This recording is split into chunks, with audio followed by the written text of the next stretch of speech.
Hello fans of the strange, dark, and mysterious. I'm here today to tell you all about what it actually means now that we've moved over to the SiriusXM family. Big picture, it means we are going to make more content for you. Right now, you get one YouTube video a week on Saturday. Well, what we're going to do now is we're going to have the Saturday upload be the same, but then also the MrBallen podcast. Well, we've begun already filming those episodes like a YouTube video. So that's a second piece of content every week. Then there's two other shows that you guys don't even know about yet, which means on any given week, you could have up to 4 new video pieces of content on the MrBallen channel. And also, all these pieces of content will double as podcasts as well. This new content schedule is going to start early next year. Also, there's one other thing I want to clarify, which is the state of MrBallen's Medical Mysteries and Redacted. Those shows were created in collaboration with Wondery, but now we're partnered with Sirius, and so we're not going to be making any new episodes of either of those shows. For now, if you want to hear my podcast episodes 1 week early and ad-free, make sure to subscribe to SiriusXM Podcast Plus on Apple Podcasts or visit SiriusXM.com/Podcast Plus to listen with Spotify or another app of your choice. Keep on the lookout for more announcements in the coming weeks. Thank you. Today's podcast will feature 2 totally unbelievable stories from the battlefield. The audio from both of these stories has been pulled from our main YouTube channel and has been remastered for today's episode. The links to the original YouTube videos are in the description. The first story you'll hear is called Last Stand, and if there is one war story everybody needs to hear at least once, it's this one. It is both horrific and inspiring. And the second and final story you'll hear is called Cloak and Dagger. And while there are many crazy stories that came out of World War II, today's story could be not just the single craziest story, but perhaps one of the most influential events that even happened in the entire war. But before we get into today's stories, if you're a fan of the strange, dark, and mysterious delivered in story format, then you've come to the right show, because that's all we do. So, if that's of interest to you, please sneak into the Follow Button's house, take all their fresh eggs out of the fridge, hard-boil them, and then put them back. Okay, let's get into our first story called Last Stand.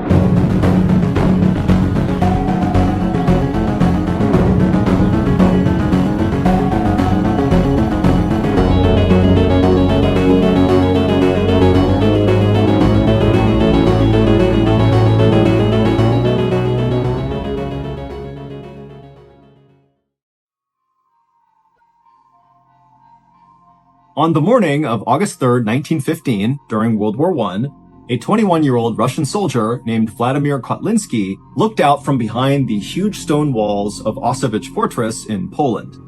Out in front of him, he saw the same landscape he had been looking at for the last 6 months that he had been stationed at this fortress. It was a big, swampy forest that surrounded them on all sides. Additionally, in this swampy forest around them on all sides were dozens and dozens of trenches. Trenches are long, deep pits that soldiers will dig to both hide inside of when they're being attacked, and then also to launch their own attacks out of from behind their dirt walls. And these trenches that zigged and zagged all around Auschwitz Fortress were created by and now occupied by 7,000 German soldiers. And during World War I, the Russians were fighting the Germans. The Germans really wanted to take Auschwitz Fortress from the Russians. It was in a great strategic position with a railway passing right through it. There was also a river nearby and a main road, meaning whoever owned this fortress was greatly aided in moving critical wartime supplies and troops in a very hotly contested area. But despite the repeated attempts by these 7,000 Germans to take over Auschwitz Fortress over the past 6 months, they had all been repelled by Vladimir and the puny 900-man Russian force inside of the fortress. And so, by that morning, August 3rd, 1915, as Vladimir is looking out from the battlements over the trenches in the marsh down below, it was like both the Russians and the Germans had reached a sort of stalemate, where neither side was trying to attack the other, and neither side was leaving. They were just kind of staying put and doing nothing. In fact, over the last few weeks, there had been so little action from either side that the Russian soldiers inside the fortress got so bored, they began sneaking out the side door of the fortress to try to catch fish with their bare hands in the nearby river. But this morning, as Vladimir stood atop the wall, he noticed something strange happening in one of the trenches that was located closest to the fortress. It was still several hundred feet away, but he could see clearly down into this trench. And what he saw was there was this cluster of high-ranking German officers that were kind of huddled together, and they kept looking down at the ground at something inside of the trench that Vladimir couldn't see, and then they would look up at the sky and kind of wave their hands around, and then they'd look back down at the ground below them. Now, Vladimir had no idea what they were doing. I mean, again, he could not see what they were looking at in the trench, and when he looked up into the sky where they seemed to be looking, it just looked like a regular blue sky. But whatever they were doing, it was making Vladimir feel nervous. Vladimir was a young junior officer, which meant he was in charge of other soldiers, but because he was so new, he lacked experience and credibility, and so really wasn't considered a serious leader within the army. And so, Vladimir, as he's watching this strange behavior, was concerned that if he left now and told his superiors that he was worried about the Germans because they were looking at the sky funny and looking at the ground funny, that it would make him look like he was being paranoid and not a good leader. And so ultimately, Vladimir just looked at this cluster inside of the trench and decided, you know what, they're not shooting at us, there's no attack happening, so whatever they're doing, it can't be that big of a deal, and lately, no one's done anything, so why would that change now? And so Vladimir left the walls of Auschwitz Fortress and went down below to hang out with his friends.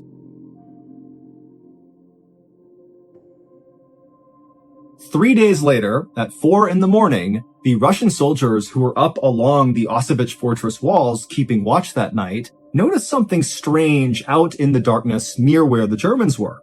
When they looked out, they saw that the dark night air almost looked kind of blurry or wavy. Kind of like if you were looking at air coming off of hot pavement on a sunny day, it would look kind of blurry. That's what the night sky looked like to them. But of course, it couldn't be because of heat and sun, because it's the morning, it's cold, it's dark outside. And so as these Russians are looking out, not sure what to make of this blurry air, they began calling up more Russians to go have a look and figure out what this was. And over the next couple of minutes, as the Russians looked out from behind the walls at this air, they realized what it was.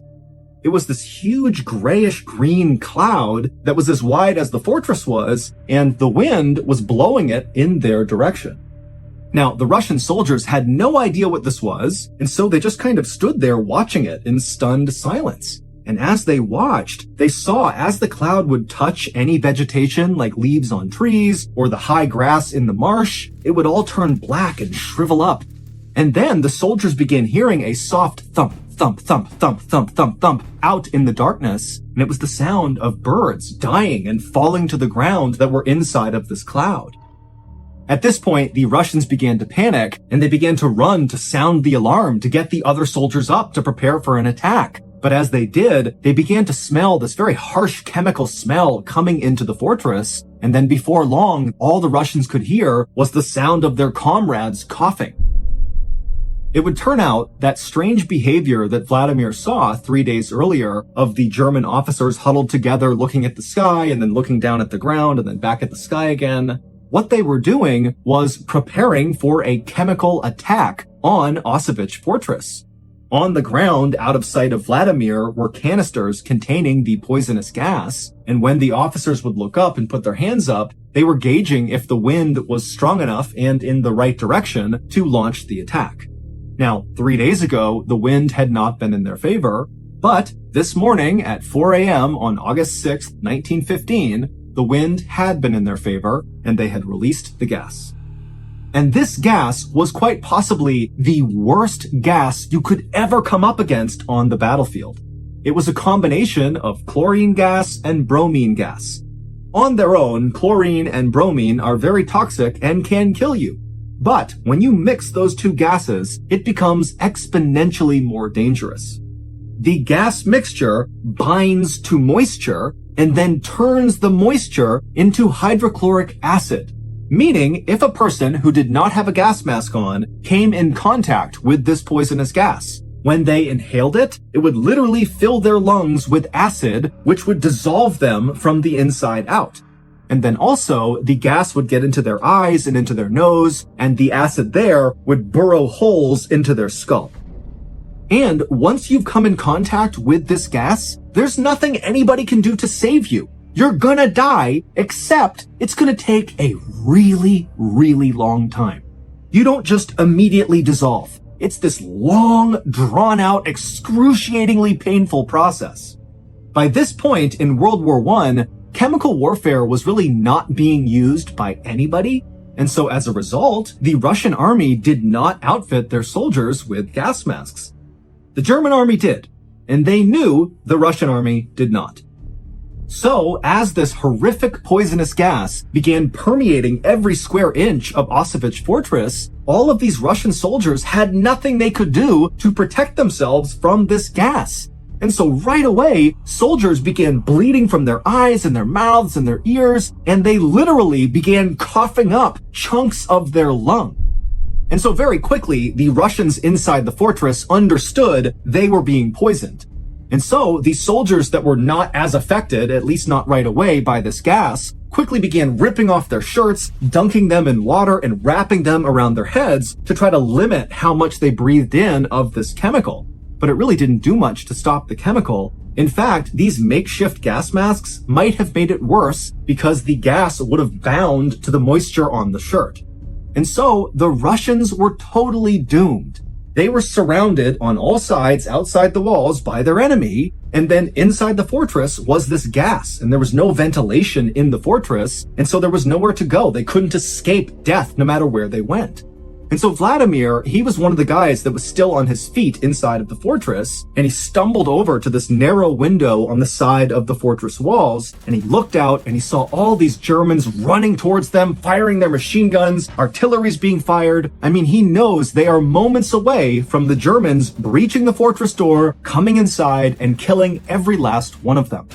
But Vladimir's reaction to this was not being scared or being sad. Instead, he suddenly felt incredibly motivated. If they're going to come in here and kill us, then we're going to make it as hard as humanly possible first.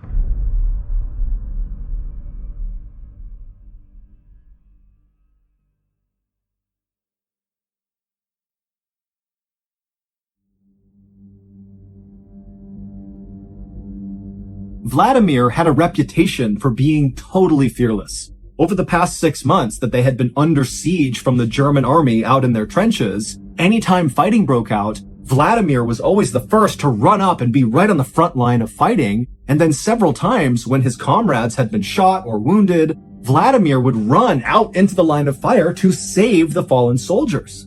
It was like Vladimir lacked any instinct for self-preservation.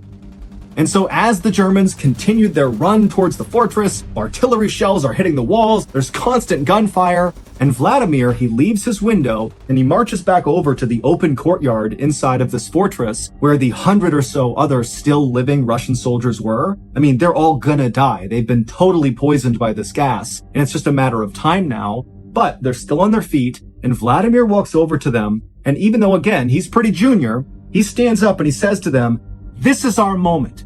We are all going to die, but what we do right now will define us."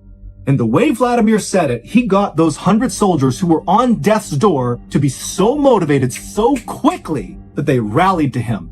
And so as these men are literally bleeding out of their eyes, their mouths, they're coughing up pieces of their lung, Vladimir explained the plan. And then moments later, with Vladimir in the front, this gaggle of soon-to-die Russian soldiers charged towards the gates, opened the fortress, and began running out towards the Germans, screaming with their bayonets lowered. Now, the Germans on the outside fully expected that this chemical attack would kill all of the Russians, that taking Auschwitz Fortress would be super routine because when they walked in, everybody would be dead. And so suddenly to have the fortress open and have these men that are covered in bloody rags and they're puking up pieces of their organs and they're stumbling forward like zombies with bayonets out, screaming like banshees, it scared the living shit out of the Germans. In fact, they were so quickly terrified by what they saw, they literally dropped their guns, turned, and began running back towards their trenches. And as they did, Vladimir and his dead man army began picking off the Germans one by one. And then after Vladimir and the dead man army ran out of ammunition, they just continued staggering forward directly into the thousands of Germans in front of them and began picking up dead German weapons and firing them. And then when they got up to the trenches, where these retreating Germans had been so scared they had run into their own barbed wire, and so there's all these retreating Germans stuck on the barbed wire, the Russians just began bayoneting all these men that were stuck. And so at some point, as Vladimir is doing this, a German soldier ran up to him and bayoneted Vladimir right in the stomach. He ran him all the way through until the barrel of the gun was right up against his stomach. And Vladimir apparently looked down at this bayonet, knew he had been completely run through, and he looked up at the German who had just stabbed him, who was still holding the gun, and Vladimir spit blood and lung tissue all over this German's face, and then just began screaming directly at this guy. And so the German was so scared, he just dropped the gun, turned, tried to run, and then Vladimir was back on his gun with the bayonet still in his stomach, shooting at the Germans. The Germans were so completely caught off guard and terrified by Vladimir's dead man army counterattack that even though they outnumbered the Russians 70-1, they failed to take Auschwitz fortress.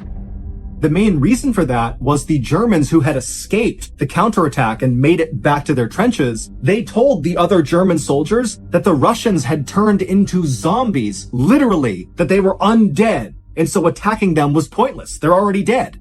And the Germans were so scared, they refused to leave their trenches again. Once the Russians could tell they had successfully forced a retreat by the German army, Vladimir, who was still alive at this point with a gun still stuck in his gut from the bayonet, he called out to the rest of his soldiers to retreat back to the fortress. And so this handful of Russian soldiers who were about to die, they hobbled their way back inside of their fortress, and then Vladimir gave his final command: destroy the fortress. If we can't have it, nobody can. Every single Russian soldier that came in contact with that poisonous gas died, including Vladimir. When the Germans did eventually take Auschwitz fortress at a later date, when again, all of the Russians were dead, when the Germans went inside, they realized the fortress had been destroyed and it was no longer strategically valuable. Vladimir would be awarded posthumously Russia's highest military honor. His actions and the actions of the other dying soldiers that fought alongside him are remembered today in stories, songs, and statues all across Russia.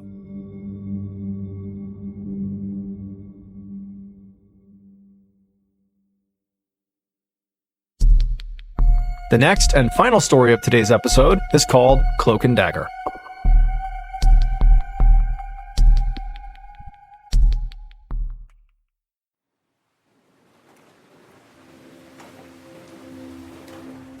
On the morning of April 30th, 1943, a fisherman named Jose Antonio Rey Maria rowed his little boat out into the rough waters of the Atlantic Ocean just off the coast of Spain. Jose was a sardine spotter, which meant his job was to go out into the ocean and look down and try to find schools of sardines swimming about 20 feet below the surface, and then he would flag the other fishermen over who would scoop the fish up with their nets. And Jose was very good at his job. In fact, he was quite possibly the best sardine spotter in the whole village of Punta Umbria, which is a small fishing village in southwestern Spain where Jose was from. But on this particular day, the weather wasn't quite great, the water was kind of murky and choppy, and so Jose wasn't seeing any sardines. But as Jose was starting to feel frustrated, he looked out, and on the surface of the water, pretty far away from him, he saw this strange object floating on the surface.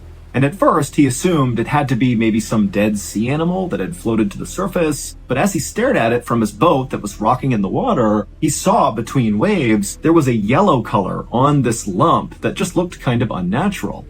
And so feeling curious about whatever this was, Jose decided to start rowing over in that direction and get a better look. And as he got closer and closer, he realized that yellow color was unnatural. The yellow was part of a life jacket, which meant this was a person floating in the ocean. And so Jose, with his heart now racing, was thinking, oh my gosh, I have to go save this person. And so he raced over right up alongside them, and as soon as he looked down, he realized it was obviously too late. This person was obviously deceased. It was a man who had a military trench coat on who was lying face down in the water. And so Jose reached into the water and rolled the guy over, and immediately he was hit with this horrible smell, and then he looked at the face of this dead person and he was horrified. The guy's eyes were sunken into his skull, he had mold growing on his chin, bones were exposed, and it almost looked like the dead guy's face was trapped in this kind of ghastly expression, as if the last thing he experienced was horrifying before he died. And then Jose noticed there was something else about this corpse. There was a chain wrapped around his wrist, and that chain extended deep into the water. And so Jose grabbed the chain and began reeling it back in, and eventually he pulled out this big black briefcase that had a code on the top of it that you would need to enter in order to open it. Now, for context, at this time in Europe, World War II was raging from Britain to Russia. And so there were literally thousands of dead corpses scattered all over the world, basically, around the areas where fighting was taking place. So, at this time, finding a dead soldier floating out in the middle of the ocean was actually not that uncommon. But in Spain, where Jose was, this was uncommon because Spain had not entered World War II. They were a neutral country.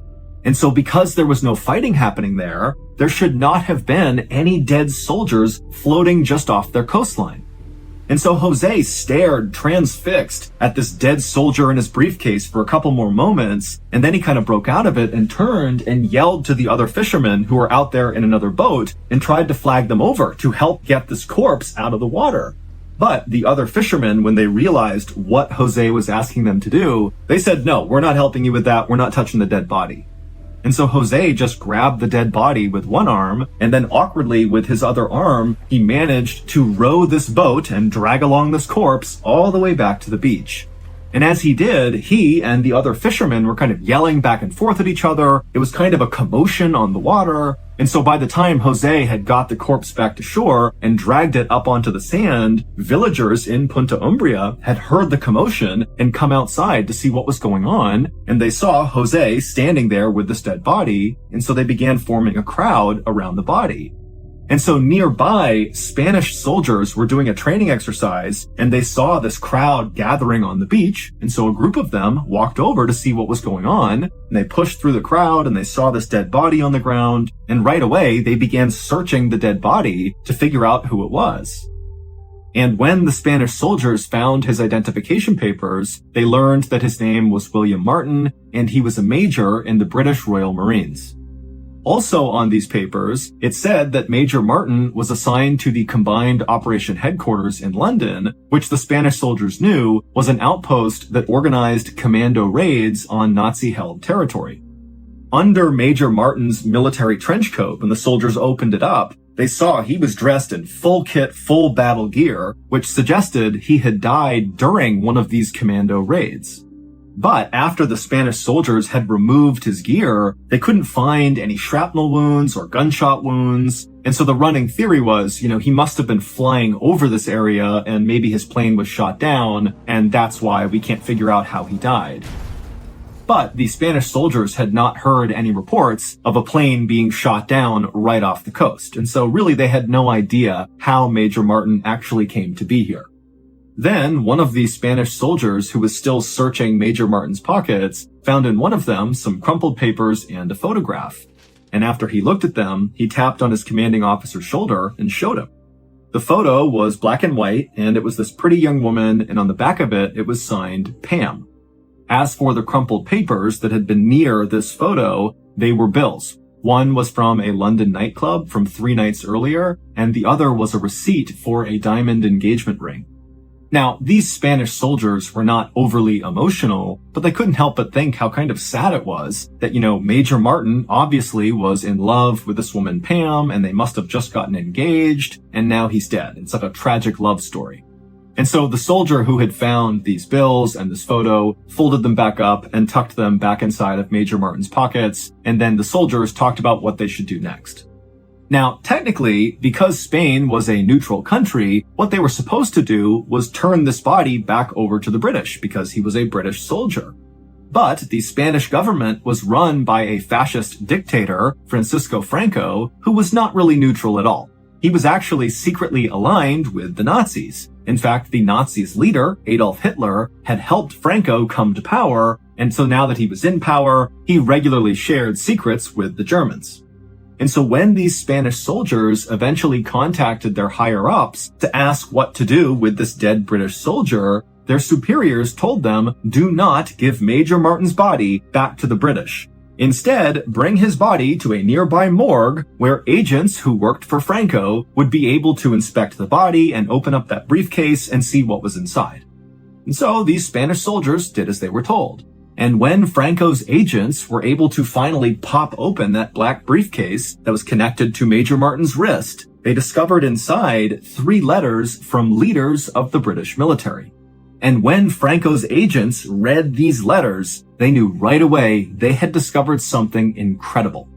And within days, these letters were sitting right on Adolf Hitler's desk.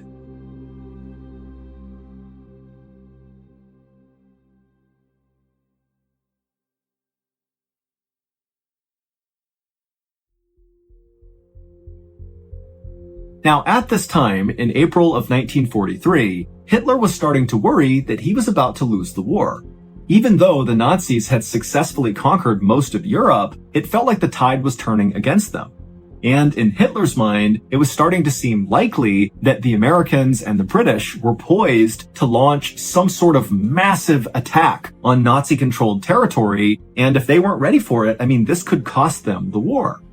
But Hitler had no idea where this major Allied attack was going to happen. And so trying to figure that out was basically the biggest priority the Nazis had at the time. Now, most of Hitler's intelligence suggested that this big major Allied attack was going to take place on Sicily, which is an Italian island. Italy was allied with the Nazis, and Nazi spies who were monitoring British and American phone conversations were hearing lots of chatter about an invasion of Sicily, and so that's why they believed that's got to be the place. That's where the attack's going to happen.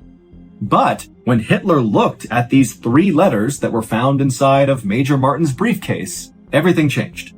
The letters, which were all signed by top leaders of the British military, said that the plans to attack Sicily were actually fake. That British and American forces were talking on these obviously tapped phone lines. They knew the Nazis were listening. They were talking on these lines about this invasion of Sicily just to confuse the Nazis. They wanted the Nazis to think that Sicily is the place. But as these letters would go on to explain, the real place, the real location of this huge Allied attack was going to be Nazi-controlled Greece, so 500 miles away. And so as Hitler is reading this, he's terrified because in his mind, he always thought Greece was really the Nazis' weakest link. And so to get this intelligence, it was the equivalent of like winning the lottery. Suddenly, Hitler went from having no idea where this huge attack on him was going to be to knowing exactly where it was going to be and knowing that he would have the time to shore up his weakest link, Greece. And so, on May 12th, 1943, less than 2 weeks after Jose the sardine spotter found Major Martin's body floating off the coast of Punta Umbria, Hitler sent a military directive to all of his leaders to prepare for a huge Allied attack not on Sicily, but on Greece. And before long, German tanks were rumbling from southern France to Greece, and tens of thousands of German soldiers were setting up barriers on Greek beaches to repel the invasion. And then out at sea, the famous German U-boats, their submarines, which were so deadly during World War II, were out all over the place, getting ready to shoot any Allied ships that came towards the shore. In short, the Nazis were ready. But by July 9th, so 2 months later, nothing had happened. There had been no major Allied attack on Greece, on Sicily, or anywhere else for that matter. Meanwhile, back in Sicily on July 9th, one of the few soldiers who was still stationed there, because remember, all those soldiers had been pushed to Greece, one of the few remaining soldiers was in his bunk writing a letter to his mother, and he would detail that it just felt too quiet in Sicily. And after he had written this letter, signed it, and put it away, he heard outside a massive booming sound. And so he ran outside and he looked in horror towards the horizon. Now, instead of being a beautiful, clear blue, it was black with smoke and warships as far as the eye could see. He couldn't even count the number of warships on the horizon. And they were all coming right towards Sicily, firing their cannons and guns. This was the big Allied attack. It was on Sicily. The few soldiers in Sicily who came out of their bunkers and looked out and saw this knew right away that they were so ridiculously outnumbered that there was absolutely no hope. And so the soldier who had just written to his mother about how calm it seemed here, along with several others who was standing near him, they immediately just took off their uniforms and ran. And soon the other soldiers on the island began coming out of their cover and seeing they were under attack, and most of them did the same thing. Everybody basically ran away. And so the British and the Americans that were coming on warships barely had to fight. They took over Sicily incredibly easily, and within a few weeks, the Allies had complete control over the island, and the Italian government had been overthrown. Hitler had thought the secret intelligence he had found inside of Major Martin's briefcase would help him win the war. But in reality, those letters actually proved to be the beginning of the end for the Nazis. It would turn out Major William Martin, the dead British soldier that Jose the sardine spotter found off the coast of Punta Umbria, Spain, was not really who he appeared to be. In reality, Major William Martin didn't exist. The body definitely existed. That was a real dead body, but the identification of the body was fake. It had been fabricated by two very smart British intelligence officers named Ewan Montague and Charles Chumley as part of their very famous operation called Operation Mincemeat. And this operation was truly one of a kind. It was designed entirely to trick Hitler. The Allies knew if they dropped a dead British soldier off the coast of Spain, a neutral country, that they would turn it over to the Germans. And that's exactly what happened. And so everything that was on the fake major's body, from the trench coat to the kit he was wearing to the identification papers, the receipts, the photos, all of it was placed very intentionally to convince the Germans that Major Martin was real. Major Martin was given a high enough military rank that it kind of made sense that he might be carrying this really special briefcase with highly classified military secrets, but his rank was not high enough that he would be known in military circles, because that would make it too easy for the Germans to identify that this was fake. And for the same reason, Montague and Chumley gave their fake major a very common name, Bill Martin. There were loads of Martins in the British military at the time, making a fake one hard to spot. But the British intelligence officers knew that they couldn't just present this kind of basic, generic British soldier and trick the entire German military. They needed to give him a backstory. And so Chumley and Montague spent as much time on Major Martin's uniform and what he was wearing as they did on his fake love affair with Pam. Montague and Chumley had a woman on their staff write these phony love letters to Major Martin, pretending to be Pam, and she wrote in beautiful curling penmanship, talking about how difficult it was to be in love with him during a war. And then also Chumley and Montague got that receipt for the diamond engagement ring, along with the nightclub receipt from just a couple of days earlier, and they tucked that into his pocket, really making it feel like this tragic love story. And so it was a combination of all of these details that had been thought through so carefully by these intelligence officers that really made Major Martin seem 100% real. As for the real identification of the dead body, it belonged to a 34-year-old homeless man from London named Glendor Michael. Michael had lived this wretched, miserable life and then eventually died when he ate rat poison that was on a piece of bread. We don't know if he tried to kill himself or if it was accidental. Michael's body had been stored in a refrigerator in a morgue unclaimed for months when Montague and Chumley found out about him and decided he would be perfect because no one would notice if his body went missing. And so ultimately, Operation Mincemeat was a massive success. Hitler completely mistook a homeless man from London for a relatively high-ranking British military officer carrying international secrets on his wrist, and it cost Hitler the war. Glendor Michael may have lived a wretched life and died in absolute agony, but in death, he helped defeat the Nazis. Today, there is a marker on Glendor Michael's grave in Spain that actually denotes him as an official British military officer. As for Montague and Chumley, they were quickly promoted after Operation Mincemeat and then ultimately became famous for their plot.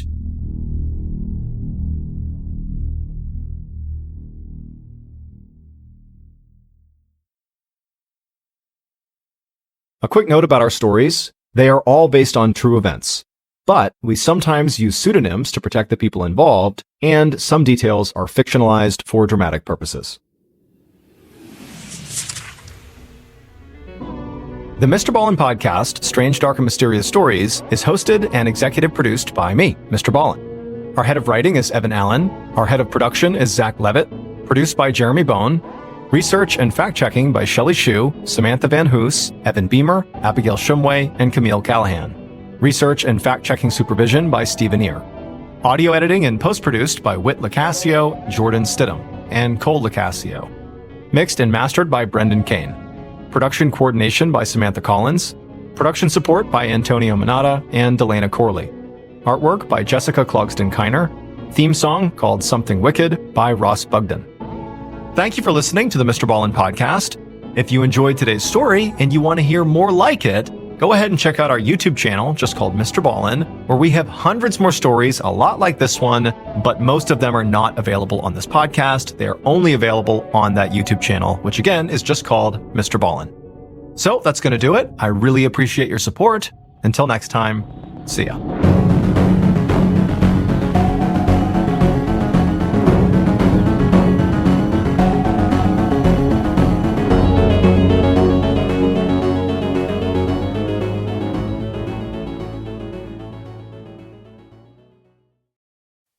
One of my former teammates from back when I was a Navy SEAL has easily one of the most insane personal stories you will ever hear.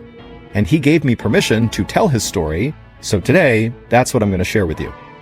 But before we get into his story, if you're a fan of the Strange, Dark, and Mysterious delivered in story format, then you've come to the right podcast, because that's all we do, and we upload twice a week, once on Monday and once on Thursday. So, if that's of interest to you, go ahead and drop a 2,000-pound JDAM on the follow button. Okay, let's get into today's story.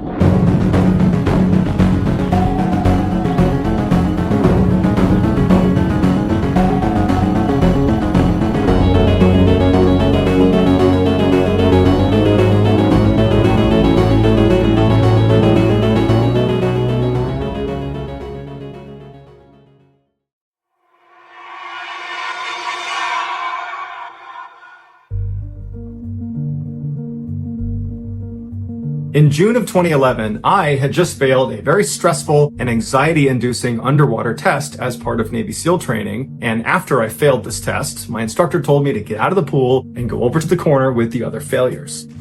And so I made my way to the edge of the pool, I climbed out, and I sulked my way to the corner, where I saw my other classmates who had met a similar fate on this test. They were all sitting in the corner with their backs to the pool in neat rows. And so I was totally gassed from this test. And so when I sat down, I start dramatically breathing really loud and heaving my chest up and down to show off just how hard my test had been. And about 2 seconds into this ridiculous performance of mine, one of my other classmates who had been sitting in the corner when I showed up, a big 18-year-old kid from Wisconsin named Ephraim Matos, he immediately turned around and made eye contact with me, and through gritted teeth he just goes, "Shut up! Everybody here is in pain." And then he turned back around. And immediately, I was actually really mad at him because he just totally publicly dimed me out in front of my other classmates. But then it dawned on me, he was right. The job we were trying out for, Navy SEAL, they're not looking for people who just feel bad for themselves all the time. And so I never forgot the lesson Ephraim Matos taught me on the pool deck that day. And I, along with everybody else in the SEAL teams, never forgot the totally insane thing that Ephraim Matos did 5 years later that was picked up by virtually every major news network at the time. Back in 2012, so about a year after our exchange on the pool deck, Ephraim and I graduated and became Navy SEALs. I was assigned to an East Coast SEAL team and he was assigned to a West Coast one. And over the next 5 years, I never saw the guy. Until I saw him on TV. It was mid-June 2017, and I was on base in Virginia in an office full of other Navy SEALs, and we were wrapping up for the day. I was closing my email and powering down my computer, and I noticed my phone that was sitting on the table suddenly started lighting up with all these text messages from current and former teammates. So I grabbed my phone, and all the messages said the same thing: turn on the news. And so in this office we were in, there was always a TV that was turned to the news sitting in the corner that was on mute. And so I turned to look at this TV, and on the TV from a distance, all I can see is breaking news and Middle East. And so given our profession, news like that tended to have a direct impact on our day-to-day lives. And so I assumed all these text messages must be about whatever happened in the Middle East. And so I get up, I walk over, I grab the remote, and on my walk back to my seat, I'm turning the volume up, and everybody else in the room is turning around to watch the TV as well. And we start hearing the TV reporters talking about this group of American civilians that had gone to Iraq and taken up arms against the terrorist organization ISIS. And so as they're talking about this group of American civilians, they put on the screen an image of one of these Americans. It was this big bearded guy in his mid-20s carrying an AK-47 rifle standing behind a tank somewhere in the Middle East. And as soon as I saw that picture, I knew right away why I had gotten that flurry of text messages from current and former teammates. It's because we all know this guy. The guy on TV was Ephraim Matos. 5 years earlier, after our graduation, Ephraim checked into his first SEAL team out on the West Coast, and very quickly after he showed up, they deployed to Afghanistan. During one of their missions, Ephraim was in the back of his patrol as they walked across this huge open field as they left this village they had just been in. And so Ephraim, in virtue of being in the back of the patrol, was in charge of looking behind the unit and make sure no one was coming after them. And so Ephraim periodically would turn around and he would look and make sure no one was following them. And then at some point when he turned around, he saw two little girls that couldn't have been more than 5 and 7 years old running out of the village and start running down the road towards them. Now, earlier in the day, when Ephraim and his team had been in that village, they had found a children's backpack lying in the middle of the road. And when they went up to inspect it, it turned out to be rigged with explosives. Now, no one had gotten hurt. They had defused the explosives, but they were very weary for children's backpacks. And so as Ephraim sees these two girls running up to him, he can see they're both wearing similar style backpacks to the one they found in the road. They were suicide bombers. Ephraim began screaming at these girls to stop, go back, don't come any closer, or I'll have to shoot at you. But he could tell they weren't stopping. They were just running up the road. He could see there were tears coming down their face. They were totally upset. They were obviously innocent. They were young kids. They'd been put up to this by the Taliban.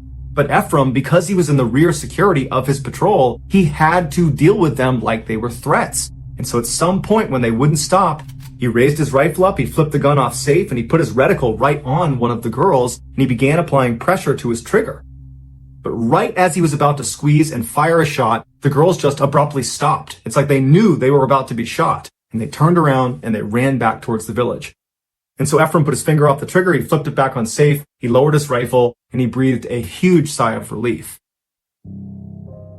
But even though he didn't have to engage these poor girls, that experience totally haunted Ephraim. In fact, of all the combat he got in on that deployment, that experience with those innocent girls had the most impact on him. How could anybody force a child to be a suicide bomber? How could anyone be that cruel? And so by the time Ephraim came back to the United States after that deployment, he had changed. That experience specifically had changed him. Even though he believed in the US government's mission over in Afghanistan and in the Middle East, he felt like he could be doing more for these poor innocent people that were just trapped inside of conflict zones like these two little girls. And so over the next few years, he began looking at different conflict zones all over the world where civilians were in the most danger. And he discovered there was one place that was killing and exploiting civilians at an unprecedented rate. That place was Iraq, where a new terrorist organization had taken power, called ISIS. So in early 2017, when Ephraim's Navy contract ran out, and it was time for him to decide if he wanted to stay in the SEAL teams or get out and become a civilian, he opted to not re-enlist, so he left the military, and instead he got on social media and he contacted a foreign volunteer group in Iraq that was providing humanitarian aid to civilians. And he reached out to them and he said, "Hey, can I join you?" And of course they said, "Yes, we'd love to have a Navy SEAL come out and support us." And so just a couple of days later, Ephraim sold his house, he packed up a bag of clothes and a backpack, he grabbed his passport, and he hopped on a plane and he flew to northern Iraq all by himself. Now, before we continue the rest of the story, you need to understand just how bold this move was by Ephraim. Now, when he was a Navy SEAL, and so a member of the United States military on active duty, when he went to Afghanistan, to a war zone, he had lots of support.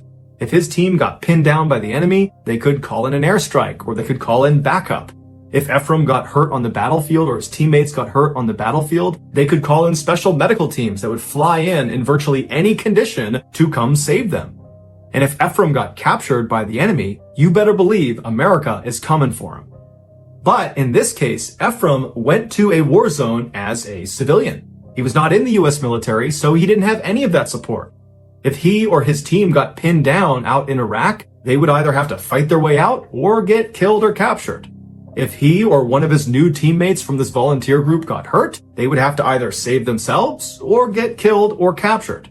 And if Ephraim got captured as a civilian, nobody's coming for him. Nobody even knows he's been captured. He is completely on his own. But Ephraim knew these risks. In fact, he knew them better than most people because he had already deployed to a war zone and saw how important it was to have a support infrastructure. So when he flew to Iraq as a civilian, he knew he was hanging it out there, but he just didn't care. He felt like he had a mission to go help these innocent people because nobody else was.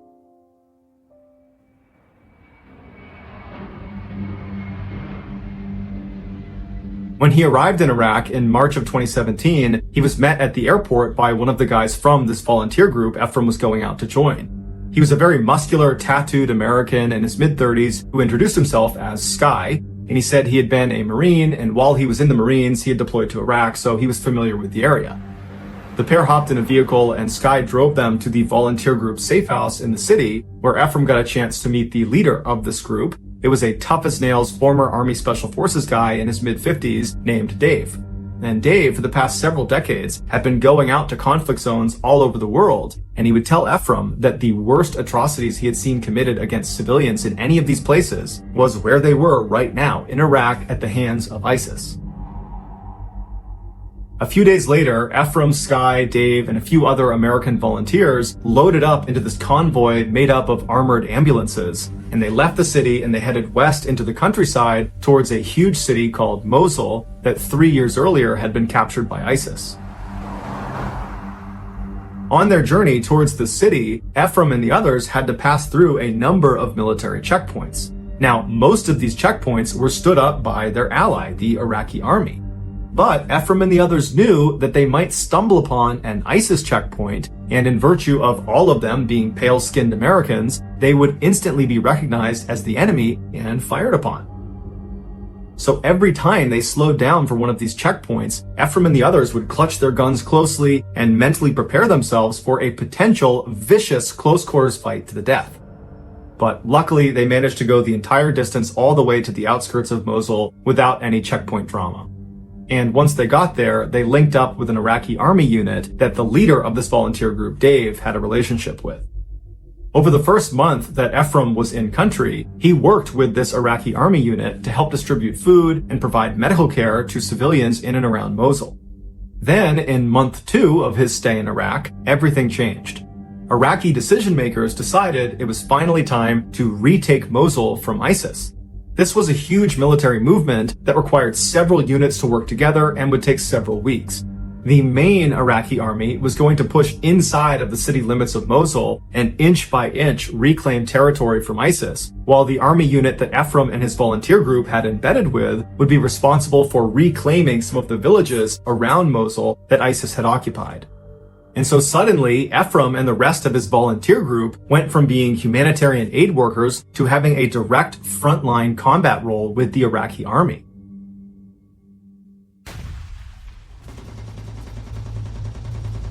And in his first civilian combat experience, Ephraim ran across an active minefield towards this village that was occupied by ISIS.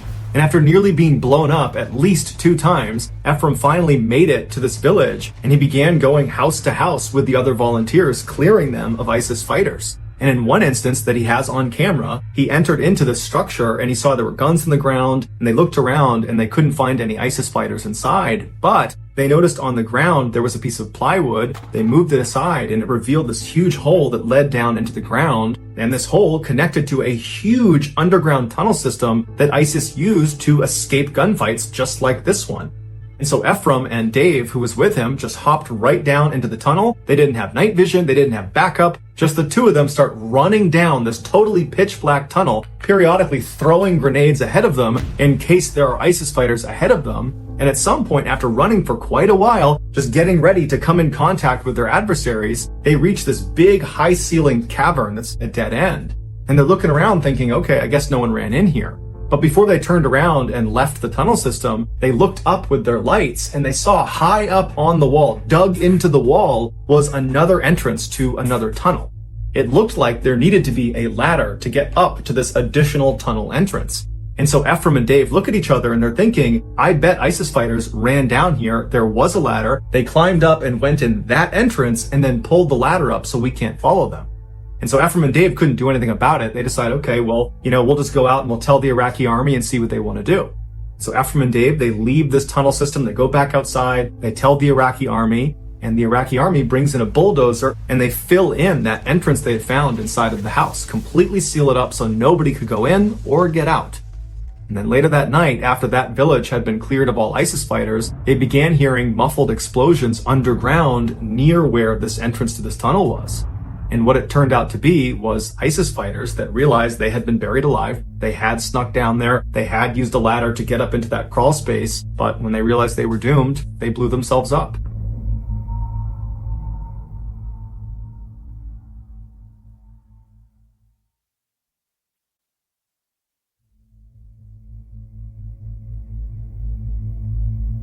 For the next month, Ephraim and the Iraqi army unit that he and his volunteers were working with continued to periodically get into small skirmishes with ISIS in these villages outside of Mosul, but the majority of their time was spent providing humanitarian aid and medical care to civilians in the area. Then in May, their mission changed again. The other Iraqi army units that had been sent directly into Mosul a month earlier to inch by inch eradicate the area of ISIS fighters, they had done a relatively good job, but the last few ISIS fighters had been pushed up into this northern section of the city where they had bunkered down inside of these blown out concrete structures, and they were putting up an unbelievably fierce fight.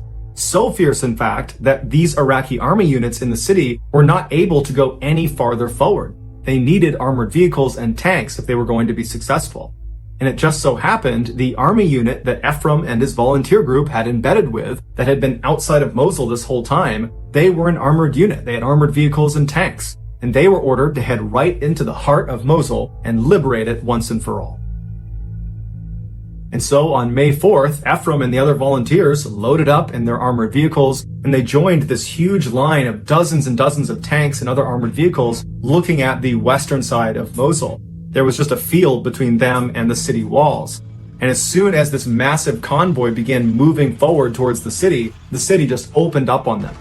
Heavy machine gun fire, rocket fire, mortars, it was just absolute chaos. ISIS knew they were coming, and so they were unleashing everything they had on them. And Ephraim would say, after his vehicle actually got inside of the city limits of Mosul and was on one of their roads, all these booby-trapped cars began detonating all around them, and the machine gun fire and rocket fire and mortar fire only intensified. At the same time this was happening, Iraqi civilians inside of Mosul saw this unbelievable wave of violence happening, and they began trying to flee the city. Now, ISIS had effectively kept them hostage inside of Mosul because they needed lots of civilians in and around the area because it prevented Iraq and America and other forces that were fighting ISIS from indiscriminately bombing Mosul to get rid of the ISIS presence there. And so when ISIS saw these civilians running away, they began shooting them to deter other civilians from trying to escape. And so right in front of Ephraim, as he's driving into the city, men, women, children are just being gunned down all over the place. Naturally, Ephraim and the other volunteers hopped out and tried to return fire at these ISIS shooters, but they were so well fortified in different structures, they couldn't even see them, let alone hit them. So they did the next best thing. Ephraim and the others began putting themselves out in the open to draw fire on themselves so that other nearby civilians could run to safety. And for the next 3 days, that's what they did. Constantly exposing themselves and dodging bullets, and then also when they weren't doing that, they were treating these civilians that had been wounded and other Iraqi soldiers that had been wounded. Now, to this point, Ephraim had seen combat when he was in the United States Navy as a Navy SEAL, and he'd seen combat as a volunteer with this group. But it wasn't until he got inside of Mosul that he saw just how barbaric humans can be to one another. He said he saw so much death and dying all around him that it was like his brain couldn't compute that level of barbarism. He would later write a book called The City of Death, and it was about his experience in Mosul. And he said the reason he named the book The City of Death is because that's what it felt like. Everywhere around him was just death. For the next several weeks, Ephraim and the other volunteers took up a position in the south section of Mosul inside of this bombed out building. They created a sort of aid station, and there they focused all of their attention on trying to treat as many wounded civilians and wounded Iraqi soldiers as they possibly could. At the same time, the rest of the Iraqi army had pushed north and was slowly chipping away at the last few ISIS fighters. On June 1st, so roughly 1 month after Ephraim and the others have entered into the city of Mosul, they noticed a significant uptick in the number of wounded civilians that were coming to them for help. And so all day and all night, they're treating all these people that are horribly wounded with gunshot wounds and other wounds. And so at some point, Ephraim and the others begin asking these people, what happened to you? This seems unusual that so many people would show up with these wounds, and they all just seemed to be in shock. No one was able to really talk about what happened, but a few people mentioned there had been a massacre somewhere nearby. But when they pried for more information, there was a language barrier issue, and there was just the fact that they were overwhelmed with patients, and they needed to make sure their focus was on treating them, not talking to them. The following morning, though, Ephraim and the others got up and decided they wanted to push farther north into ISIS-held territory to see if there was evidence of a massacre, to try to figure out what happened to all these people that were showing up wounded. And so Ephraim and the other volunteers, they left their aid station building and they moved north about 1 block to this huge intersection, and there they tucked up against this huge concrete wall that protected them from ISIS. ISIS was down the other road that ran through the intersection. They were holed up in this huge bombed out hospital that overlooked this intersection. And so from where they were, ISIS couldn't see them and they couldn't shoot them.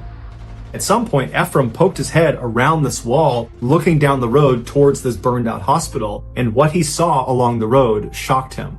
There were dozens and dozens of civilians that had been killed laying all over the place. It would turn out the day before, a huge group of civilians had attempted to flee the city, and they ran in front of that burned out hospital where ISIS was, and they gunned them down. And they killed over 200 civilians, men, women, children, they didn't care, and they wounded at least 100 others. And so that was why there was that huge uptick in wounded civilians the day before. And so as Ephraim is scanning this carnage, being careful not to stay exposed for too long, he notices one particularly large pile of bodies. There's about 20 or 30 bodies. He sees in this pile, there's clearly movement. And he can see there is a little girl who's attempting to hide herself under her dead mother's clothing. And then next to this girl were 2 other adult men that clearly were wounded, but were alive. Ephraim immediately starts yelling to them to run to him, you're gonna get killed out there. But the 3 of them were completely shell-shocked. For the past 24 hours, they had been laying inside of this pile of bodies. And so they were not gonna be able to move on their own. And so Ephraim realized unless they did something to get them out of there, they were going to die. So Ephraim and the others ran back to their Iraqi army counterparts, and they got them to sign off on a rescue mission. And their plan was they would have one of the Iraqi tanks drive down that road straight towards that hospital where all the ISIS fighters were, and right behind the tank would be an Iraqi Humvee, inside of which would be Ephraim and the other volunteers.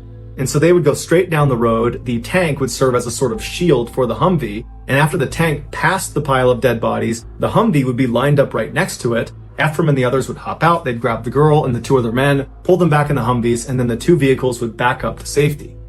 Once this plan was in place, Ephraim and Dave and the other volunteers contacted the American military in the area, and they got them to authorize a smokescreen. They would fire artillery shells with airburst smoke grenades that would obscure the view of the ISIS fighters in the hospital. They wouldn't actually be able to see the tank or the Humvee or this rescue operation taking place right in front of them. And so shortly after these plans are totally finalized and Ephraim and the others are loading up in the Humvee and they're getting in position to turn that corner and begin this operation, the driver of the Humvee says, you know what? I don't want to do this anymore. It's not safe. I'm not willing to do it.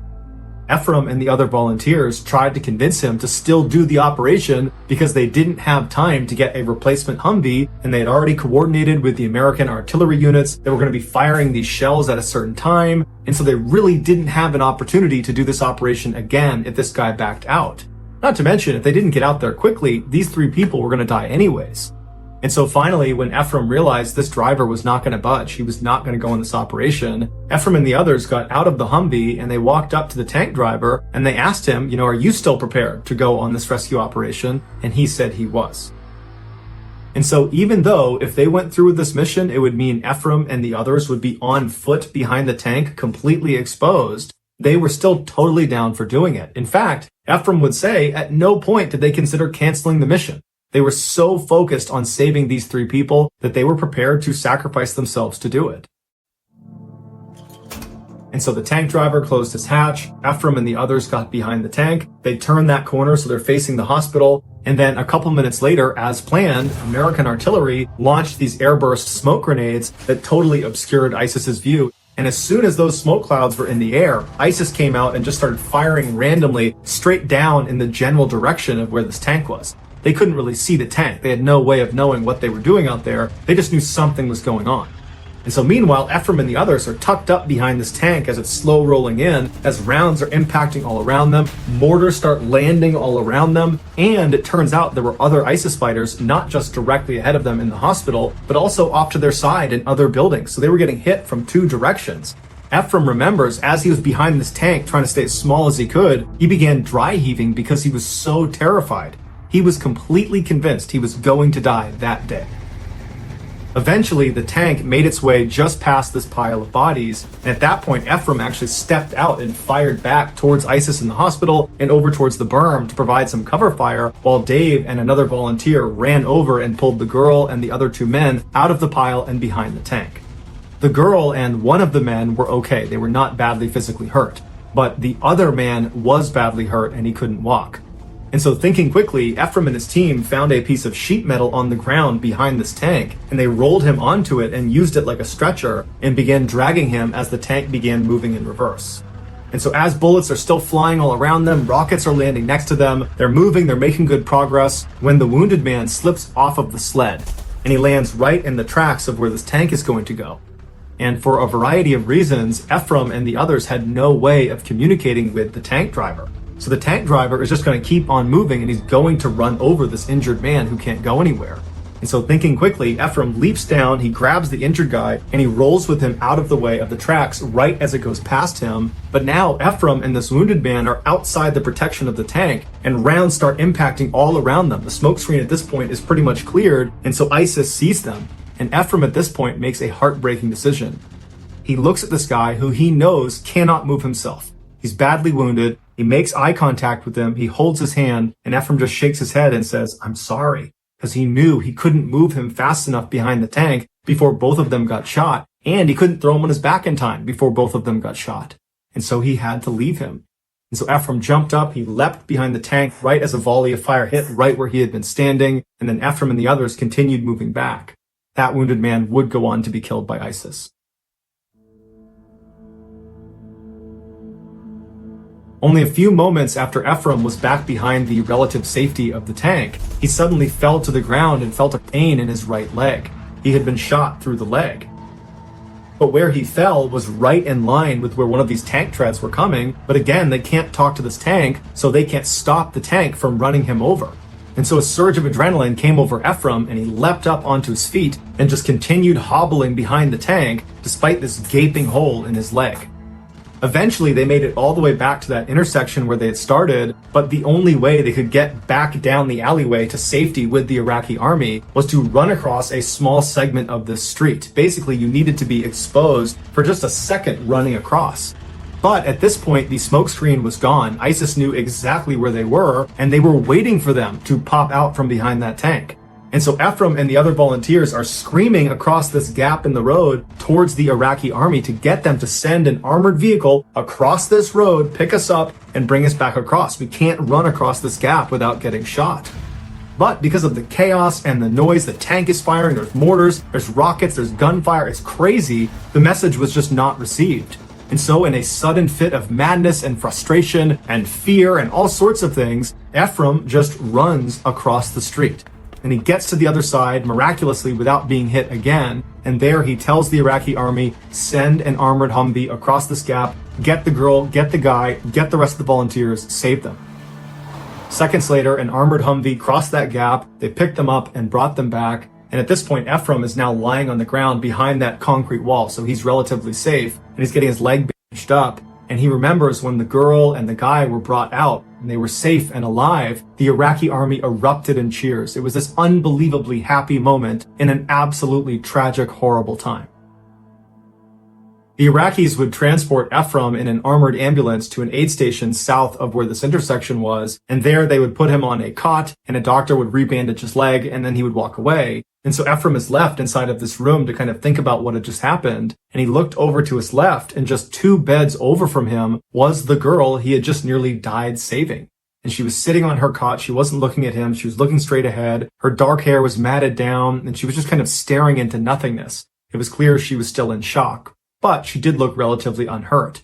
And then at some point, another Iraqi doctor came over and gave her some food and water, and she ate and drank ferociously. Ephraim just stared at her in awe. At that moment, she was the most important thing in his life. And as he's staring at this miracle child, the doctor that had given her food and water noticed him staring, and he came over to Ephraim and he just said, "Her name is Demoa, she's 4 years old, and she's going to be just fine." After the doctor had walked away, Ephraim pulled his hat down over his face and he just wept. Ephraim never had a chance to actually speak to Demoa because she was so scared of everyone around her that he decided to just give her space. But he would later find out that she was reunited with her living family members, and today she is alive and well.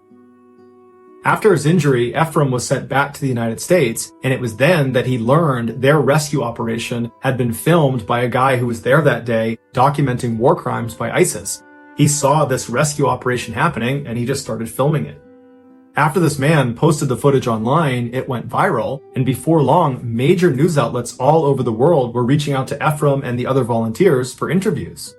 This was the story that me and my teammates in Virginia in that office saw in 2017, and that image we saw of Ephraim standing behind the tank with the AK-47, that was moments before he rushed out behind the tank and provided cover fire for Dave and the other to run over and grab the girl and the other 2 men. The gunshot wound that Ephraim sustained in his leg wound up being relatively minor, if you consider gunshot wounds to be minor. It did not hit an artery and it did not shatter his bone. And so after only a few months, he was more or less back to strength, and instead of just taking it easy, he was in another conflict zone in Burma, this time working with a new volunteer organization, one that he founded, called Stronghold Rescue and Relief. And their mission is to protect and care for families in conflict zones. Their motto is, "The only thing necessary for the triumph of evil is for good men to do nothing." Despite being a very small organization, they are having enormous impacts all over the world, but they need our help. They rely on a small army of people who pitch in small donations every month to keep operations flowing. So if you're a fan of the Strange, Dark, and Mysterious, please consider joining their army by supporting them on a monthly basis, just like I am. Also, if you just click on that link, it will bring you to their website, and you can see the full unedited footage of their rescue mission.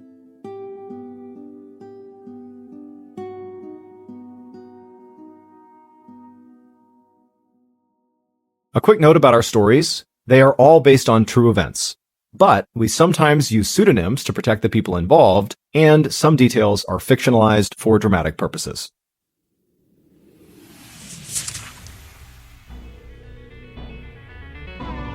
Thank you for listening to the MrBallen podcast. If you enjoyed today's story and you're looking for more bone-chilling content, be sure to check out all of our studio's podcasts. Not just this one, but also MrBallen's Medical Mysteries, Bedtime Stories, Run Fool, and Wartime Stories. To find them, all you have to do is look up Ballen Studios on any podcast platform, and boom, you'll find them all.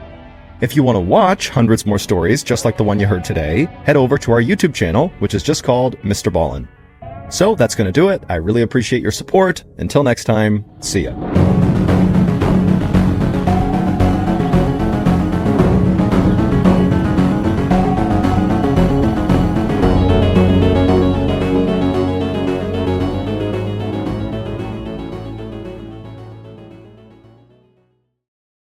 Today's podcast will feature 3 military horror stories. The audio from all 3 of these stories has been pulled from our main YouTube channel and has been remastered for today's episode. The links to the original YouTube videos are in the description. The first story you'll hear is called Ramree Island, and what happened on that island would go down as one of the most terrifying world records ever recorded. The second story you'll hear is called Set Z, and it's about quite possibly the worst way to die. And the third and final story you'll hear is called Lighter Than Air, and it's about two pilots who go on a routine patrol in their blimp, but what happened next is a baffling mystery to this day.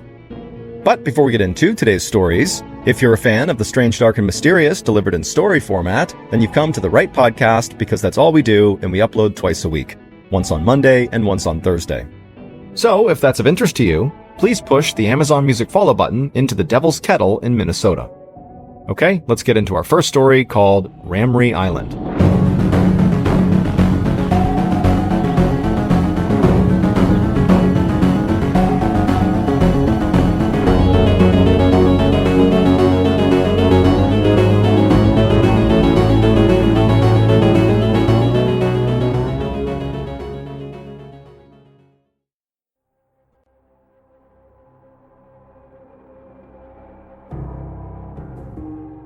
In early 1945, during World War II, the British decided they wanted to take back Ramree Island from the Japanese. Ramree Island is a fairly large, totally flat island off the coast of Burma that was a great staging location to fly air campaigns onto the mainland. So it was a great air base. And the British had actually owned this island, but the Japanese had taken it back from them in 1942. And so here they are in 1945 looking to take it back. So on January 21st, 1945, British and Indian infantry stormed the beaches of Ramree to try to take it back. As soon as they land, they have all this naval artillery support just bombing the crap out of this airbase. It was just a matter of time before they overwhelmed the remaining Japanese. But the Japanese do not want to surrender, and instead they give up the airbase that they were on, so the British take that back, and the remaining 1,000 Japanese soldiers started retreating to the opposite end of the island, to where there was a much larger battalion of Japanese soldiers that they could meet up with. But the only issue with this particular retreat was they would have to go through 10 miles of mangrove swamp where there's poisonous spiders and insects and deep mud, making it almost impossible to move. But they're determined and they head off into the swamp. But what the Japanese were not ready for is what Ramree Island is famous for. A creature that makes poisonous snakes and spiders and insects look like child's play. And they were walking directly into its den. The British troops decided we're not going to go chasing them into the swamp. And instead what they did is they set up boats, blocking positions outside of the swamp. If any of the Japanese tried to escape, they would be there waiting. And so the only way the Japanese could get out of there would be to go to the absolute other end, 10 miles away, where their Japanese counterparts were. So that night, as the British are just kind of hanging out in their boats staring at the swamp, they start hearing screams coming from inside of this swamp, and it's Japanese soldiers. Then you hear gunfire, and then silence. And then it would start all over again, all over this huge swamp. It was just screams, gunfire, silence, screams, gunfire, silence. And the British are watching this like, do we have troops in there? What's going on in there? What was going on in there is defined by the Guinness Book of World Records as the largest massacre of humans caused by animals. And not just any animal, saltwater crocodiles. These massive man-eating crocodiles can weigh up to 1,000 kilograms or 2,200 pounds. They can grow to be 7 meters in length or about 23 feet in length. And National Geographic has labeled these crocodiles as the most likely to eat a human of all animals. And Ramree Island has the largest population of saltwater crocodiles in the world, and they all lived inside of the swamp that the Japanese had gone into.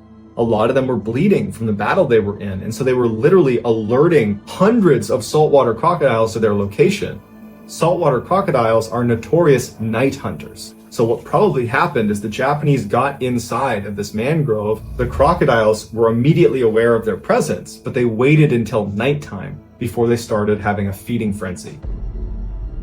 And over the course of the night, a number of Japanese soldiers had jumped out the sides of the swamp, exposing themselves to the British. And so about 20 of them were captured, and they said that they were completely surrounded by these crocodiles, that everywhere you looked, there were growling, huge crocodiles eating one person, and as soon as they were done, they would just charge after you and eat you. And at the end of their retreat, when the Japanese did get to the other side of the swamp, only 500 of the 1,000 made it out the other side. And so to this day, people stay far away from Rambrie Island because there are so many of these man-eating saltwater crocodiles that have no issue ripping you to shreds.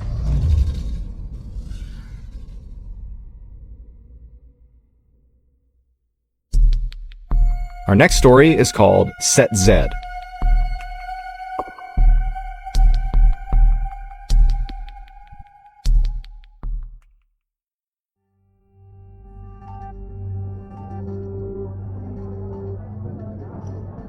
On December 6, 1941, 20-year-old U.S. Navy sailor Clifford Olds met up with a couple of his shipmates at the Monkey Bar for a night out in Pearl Harbor, Hawaii. The next morning, just before 8 a.m., Cliff was back on board his ship, the USS West Virginia. He was starting his workday when the Japanese launched the surprise attack on Pearl Harbor. Cliff's ship was a prime target and was quickly hit with 2 bombs, 7 torpedoes, hundreds of people are dying on board, and very quickly his ship is starting to sink.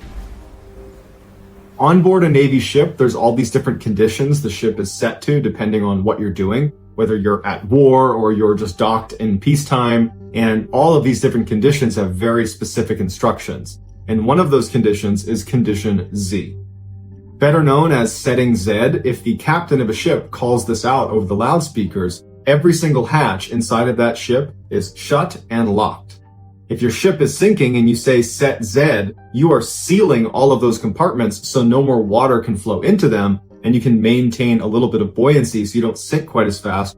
But if you set Z as your ship is sinking, especially if you're getting attacked and there's all these holes in your ship, there's a good chance when you seal those hatches, you're going to be sealing people inside of these rooms and they will not be able to get out again.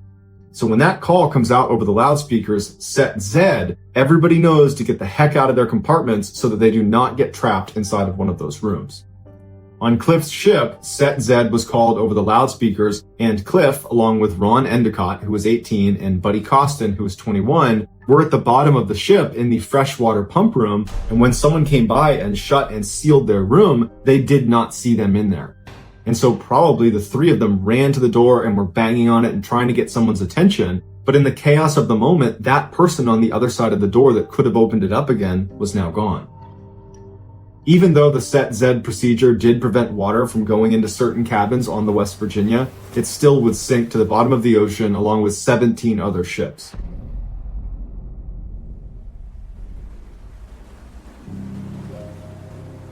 The next day, there was a whole bunch of Marines that were on the dock right next to where the wreckage of the West Virginia was underneath the water. And as they're standing on the dock, they start hearing a banging sound. And at first they think it's probably just a salvage team or it's some strap clanging against the side of one of these ships. But they started to notice the tapping sounds started to sound like intentional rhythms that a human might make. And it dawned on them that someone is trying to get our attention underwater. There are people trapped in the West Virginia. But when the Marines ran to their superiors and told them there are people trapped inside of the ship, we have to get them out, they broke the horrible news that there's nothing they could do for them. If they went down and began trying to cut a hole in the side of the ship so they could swim out, as soon as there's even a tiny little hole on the side of that ship, there's so much pressure that it would rush inside and fill that space almost immediately, and they wouldn't be able to cut a hole big enough, fast enough, and so cutting into the ship is going to kill them. Also, just lighting that torch presents a unique problem because there's so many chemicals in the water from all of the attacks that happened the day before, we run the risk of lighting a fire or lighting off an explosion that could take even more life. And because they were still months away from being able to raise the ship out of the water, which would save them, the decision was made that we're going to have to let them die. And so for the next 16 days, Marines and sailors were put on guard duty right next to the wreckage of the USS West Virginia, and they would listen to the tapping as they desperately tried to tell people, come down here, save us, we're alive, we're not going anywhere, please help us. And the Marines and sailors were so distressed about this. It was so horrible to listen to. They would cry and cover their ears because they wanted to save them. They're so close, but they're so far away. Finally, on Christmas Eve, the banging stopped. 6 months later, they were finally able to raise the West Virginia out of the water. And as crews were going through all the different compartments and removing bodies, they got to the freshwater pump room where Cliff, Ron, and Buddy had been. They open it up and they find 3 bodies, and they realize right away the torture these poor guys had gone through. Inside this airtight section was this locker full of food rations. They're also in the freshwater pump room, and so they just opened up the tank and they had all the fresh water they needed. But what they didn't have enough of was air. And so for 16 days, sitting in the dark at the bottom of the ocean, knowing they're not going to get out of here, they slowly suffocated. And we know they were alive for those 16 days because they had a calendar where they were marking off each of the days they were down there in red pen. This story was so distressing, the Navy decided not to share the information about what happened to those three to their families. It wasn't until years later the truth came out, but even today, on memorials and monuments commemorating what happened at Pearl Harbor, they are listed, Cliff, Buddy, and Ron are listed as killed in action on December 7th.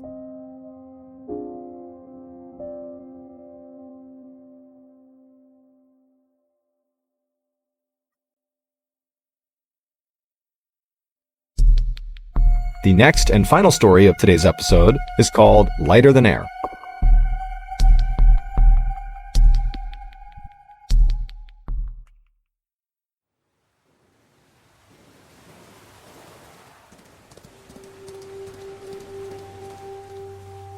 On the morning of August 16, 1942, a woman named Ida Ruby was riding her horse on a dirt path right near a beach just south of San Francisco, California.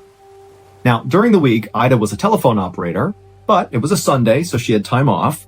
And the way she liked to spend her time off was by riding her horse along the coastline and, looking out at the beautiful water and taking in the nature and all these unbelievable cliffs that went down to the water. I mean, this was a beautiful area. And every time Ida would go out and do this little ride around, she would bring binoculars with her.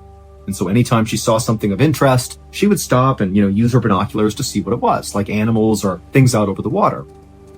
And on this particular Sunday, Ida turned a corner, and as soon as she did, something caught her attention off to her right, out over the water.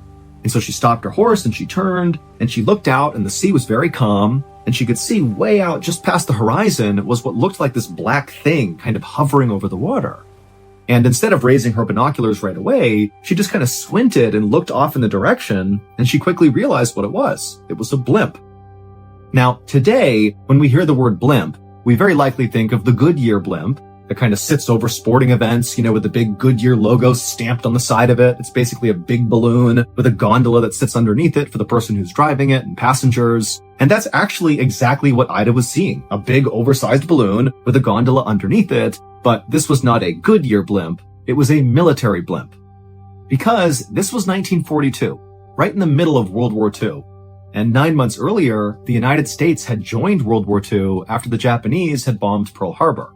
And ever since then, Japanese submarines had been lurking off the coast of California, kind of all across the West Coast, out in the Pacific Ocean. And occasionally, they would send torpedoes out and bomb the U.S. mainland.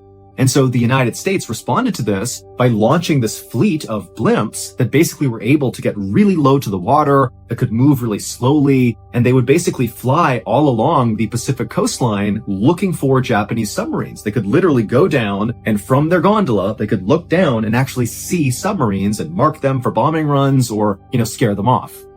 And so Ida, like anybody else who was living on the west coast of the United States at the time, was aware that there were blimps out over the ocean, but it was still a fairly uncommon sight. And so because of that, Ida was sort of intrigued, and so she raised her binoculars, and she focused on this blimp, and she would see something that was so strange that even 80 years later, nobody can fully explain it. But to really understand why what she saw was so weird, we need to back up about 5 hours on the same day to about 6 a.m. at a military base just north of where Ida was seeing this blimp. And so at 6 a.m. at this military base, that particular blimp that Ida would later see was at this military base on the ground, and some Navy pilots and mechanics were preparing the blimp for a routine mission out over the San Francisco Bay to look for Japanese submarines. The intended path this blimp was going to take on this day was it would leave the base and the pilot would take it over the famous Golden Gate Bridge, and then it would travel 28 miles to the west to the Farallon Islands. And then from there, the pilot would go 20 miles to the north to a peninsula called Point Reyes. And then from there, the pilot would head south along the coastline all the way back to base. This whole mission profile was scheduled to take about 4 hours. The pilots for this mission were going to be a 27-year-old Navy lieutenant named Ernest Cody and a 34-year-old officer named Charles Adams. And both of them were very experienced blimp pilots. They had done missions like this many times before. This was going to be a very routine mission for them. And then also, in addition to those two pilots, there would be a Navy mechanic who would join the two pilots in case there was any malfunctions with the blimp during the mission. And so everything was going to plan with this blimp that morning. There was nothing unusual about this mission. But right as the two pilots and the mechanic were literally getting inside of the gondola to begin this mission, Lieutenant Cody looked down at the control panel inside the blimp, and he noticed the blimp was way heavier than it should have been. Now, you have to understand that the level of rigor that went into preparing these blimps for flight was really intense. They were weighing every little thing that was put inside of this blimp because it was a really important part of flying these blimps, understanding how heavy it was. And so for this to be too heavy just made no sense. And so at first, Cody and Adams began tapping on the control panel, thinking maybe the panel itself was malfunctioning, and if they hit it hard enough, the little ticker would go back to a normal weight. But despite, hitting the panel, it still showed it was too heavy. And so they flagged over the mechanic who was going to be joining them on the flight anyways. And the mechanic looked and kind of thought for a second and then realized, that day it had been very foggy. And so it was totally possible that all this extra moisture in the air had stuck to the surface of the balloon. And so collectively that had added quite a bit of weight. This is a massive balloon, a lot of surface area, a lot of water. Now, this was not some crisis. At worst, this was an inconvenience. Basically, they had to wait until this moisture kind of burned off once the sun came out, and then they could fly the blimp. But Cody and Adams, they just didn't feel like waiting. This mission was so routine, so simple, they'd done it so many times. And so Lieutenant Cody and Officer Adams decided that the easiest and fastest solution to this problem was simply to tell the mechanic who was going to come with them on this mission to not come with them. Without his weight inside of the gondola, even with this extra moisture in the blimp, it wouldn't matter. The blimp would still be light enough to fly with just the two pilots on board. The mechanic didn't care, so he hopped off, and then Lieutenant Cody and Officer Adams took their seats inside the gondola, and sure enough, when they looked at the control panel, the blimp was ready to go. It was light enough. And so Lieutenant Cody fired up the blimp's engines, and just after 6 a.m. that morning, Lieutenant Cody and Officer Adams lifted off the ground and began their routine mission.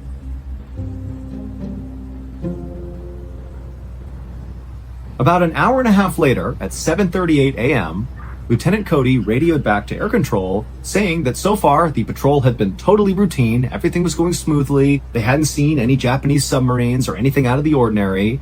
And also, Lieutenant Cody said they were positioned just east of the Farallon Islands, which meant they were exactly on course, and really everything did seem to be going exactly to plan.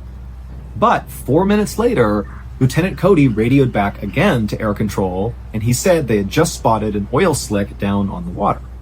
So basically, picture from their perspective, they saw that gleaming oil sitting on top of the ocean. And so at the time, this often signaled that below the surface of the water, under this oil slick, was a submarine. So this is like a telltale sign that the Japanese could be right here. So Lieutenant Cody and Officer Adams told air control that they were going to descend in the blimp down to the water and fully investigate this oil slick, and then they'd report back. This last transmission happened at 7:50 a.m.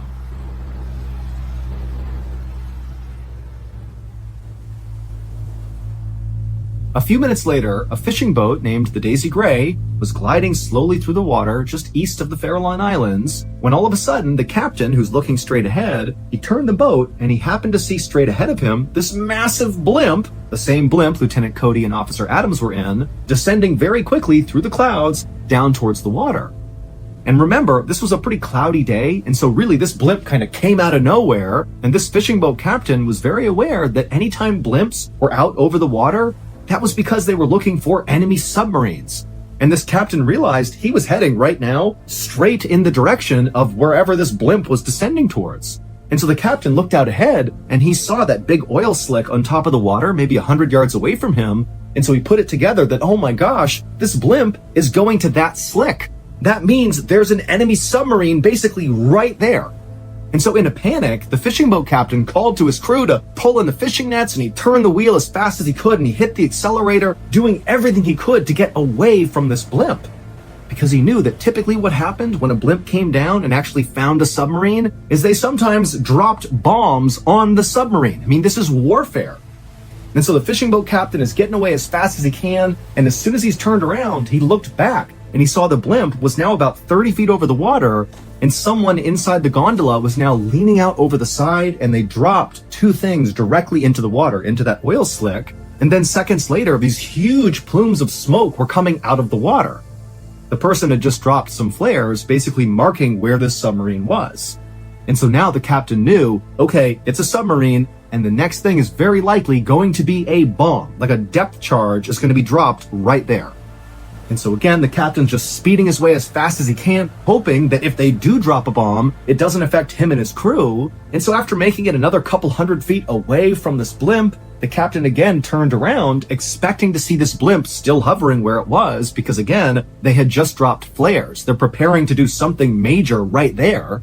But now, when the captain turned around, he saw the blimp was no longer hanging out over the water. The blimp was now rocketing back up into the clouds, like as fast as it possibly could, and before long, the blimp was gone. It disappeared into the clouds. And there had been no bomb dropped. I mean, nothing really happened beyond marking the water. So it was like, what's going on with this blimp?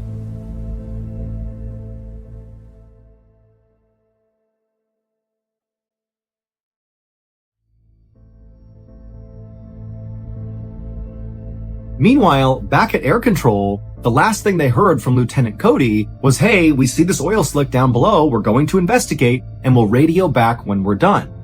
And so Lieutenant Cody and Officer Adams, they had clearly descended down to the water because that fishing boat saw it happen, but then after they rocketed back up to the clouds for some reason, they never radioed back to air control.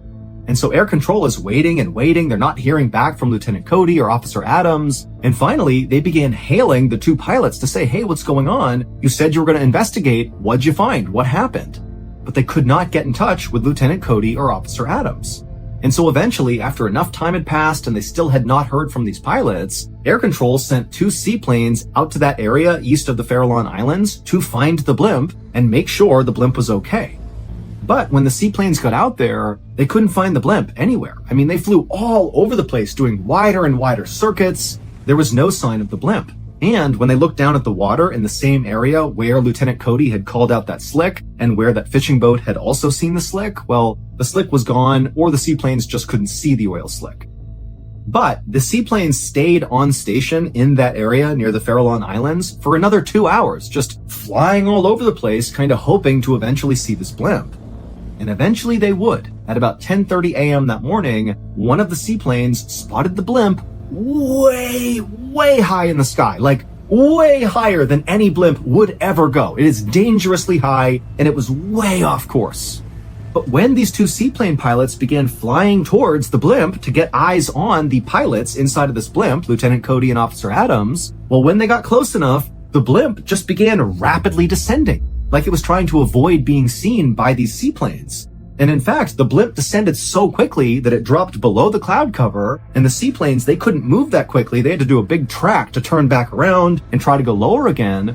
But once they got below the clouds to find this blimp, the blimp was gone. It basically had vanished. And so the seaplane pilots called back to air control, and they're like, I don't know what's going on with this blimp, but it's way off course. It was way up in the sky. Now it's somewhere down below, but we can't find it. We got to get in touch with Lieutenant Cody and Officer Adams. There's obviously something wrong.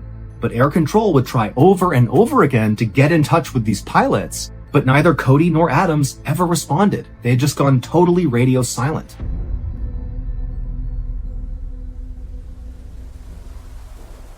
And at the same time this chaos with this blimp is happening, Ida Ruby, the woman at the beginning of the story, was riding her horse on that dirt path near the beach just south of San Francisco, and she looked out over the water and she saw that blimp. And so Ida Ruby, she stops, she raises her binoculars, and she looks at this blimp. And after she focuses her binoculars, she realizes there's obviously something wrong with this blimp. The actual balloon portion of the blimp, which said Navy on it, had collapsed so much in the middle that you couldn't even read the word Navy. It was all crumpled together because, again, the balloon is like deflated. And also she saw that this blimp appeared to just be kind of listing as if the wind was blowing it and it was not being directed by the pilots inside. And this blimp appeared to be getting blown directly towards Ida. And so she lowered her binoculars and she looked out with her naked eye, and sure enough, this crumpled up blimp that was still afloat but clearly was not doing too well was getting closer and closer and closer to her. And as it was getting lower and lower to the ground, and she's starting to worry it's going to smash into her. But right as this blimp was about to pass basically right over her head, she raised her binoculars one more time, and she got a clear look inside of the gondola where Lieutenant Cody and Officer Adams would have been. Now, Ida Ruby has no idea who's supposed to be inside of this blimp and who isn't, or even what they're doing, but she definitely recalled exactly what she saw inside of that gondola. And that's the thing that has troubled everybody for so many years. Because what she saw was 3 people inside of that gondola. And if you recall, that gondola only ever contained 2 people. It was Lieutenant Cody and Officer Adams. But now Ida Ruby is looking up, and clear as day, there are 3 people in that gondola. Even though at no point was there 3 people. It didn't leave with 3. It didn't come down and take more people on board. It made no sense that there were 3 people inside of that gondola. Again, Ida Ruby wouldn't have known that, but when that information got passed, this was like, how could that be? And so after seeing the 3 men inside of this blimp, Ida lowered her binoculars and watched in horror as this deflated blimp drifted just above her, like practically arm's length above her, and careened over the cliffs behind her and smashed into the ground. And then seconds later, Ida began hearing sirens going off in Daly City, which was located right behind her. That was the nearest town. And so as the blimp came in for a crash landing in Daly City, it scraped across a couple of residential rooftops and hit a couple power lines before kind of coming to a stop in the middle of the street. Now, the blimp didn't explode or catch on fire or anything. It just kind of crumpled to the ground and nobody got out of it. It just kind of stopped and it was there right in the middle of the street. And very quickly, first responders rushed to this blimp because there have been so many reports of this deflated blimp looking like it was about to crash. And so they've been tracking it, and here it was. And so they ran up to this blimp. But at some point, one of the first responders ran up to the gondola itself where the door was slightly open, and they opened it up, hoping to find there would be some survivors inside. But when he looked inside of this relatively small space, there was nobody in there. And there was no sign that anybody had been in there. There was no blood or anything. It was just an empty gondola. But remember, minutes before, not even, Ida Ruby had clearly seen 3 people inside of that gondola. So to go from 3 people to none in the space of a couple hundred feet as everybody's watching this thing come into crash land in Daly City, where could they have gone? And even weirder was when they looked inside of the gondola, they discovered that basically everything was functioning perfectly fine. It was unclear how it became deflated because, again, all the controls inside of this thing were working just fine. And also, the parachutes were still inside of this gondola. If you're going to jump out, you need a parachute, but they were in here. And also the life raft, it was still inside of the gondola. It was like there was nothing wrong with the blimp. And so this whole situation made no sense.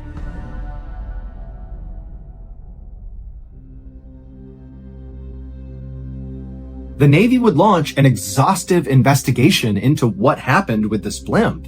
And the only explanation the Navy came up with was, well, it looks like Officer Adams and Lieutenant Cody just fell out of the blimp at the exact same time and they disappeared into the ocean. However, both pilots were wearing life preservers and would not have taken those off. That was absolutely 101 for being a pilot of one of these blimps. And so they would have had these life preservers on, and even if they had fallen out and perished, they would have floated to the surface, or if they landed on land, they would have likely been found. I mean, the entire route they had been on was heavily scrutinized and searched, but the bodies were never found. And then also, the Navy could not explain how Ida Ruby clearly saw 3 people absolutely 100 feet away from her inside of that gondola. She had no reason to lie about that. She was just saying, yeah, I looked up, saw 3 people, saw it crash into Daly City. She didn't know there was supposed to be 2 people. She was just calling what she saw. But the Navy had no explanation. And so in the years that have followed this empty blimp crash in Daly City, it's been dubbed the ghost blimp story, and loads of theories circulate about what could have happened here. Some people say that, the reason there was all that extra weight at the beginning of the mission profile at 6 a.m. was not because of moisture on the balloon, but because there had to have been maybe a stowaway somewhere in the blimp. And then after takeoff, they jumped down into the gondola, and maybe they were responsible for whatever happened to the pilots and why the blimp crashed. But it doesn't explain what happened to those 3 people. What happened to the stowaway? What happened to Lieutenant Cody and Officer Adams' body? We don't know. Other theories include that maybe Lieutenant Cody and Officer Adams were somehow captured by the Japanese, and some other people say, maybe Cody and Adams were abducted by aliens. But as far-fetched as these theories might seem, the truth is, we really have no idea what happened on that ghost blimp.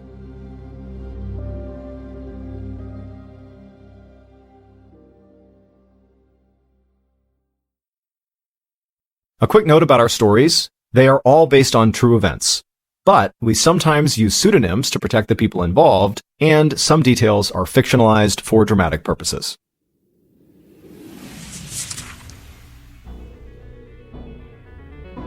Thank you for listening to the MrBallen podcast. If you enjoyed today's stories and you're looking for more bone-chilling content, be sure to check out all of our studio's podcasts. There's this one, of course, the MrBallen podcast, and there's MrBallen's Medical Mysteries, Bedtime Stories, Wartime Stories, Run Fool, Redacted, and Late Nights with Nexpo. All you have to do is search for Ballen Studios wherever you get your podcasts.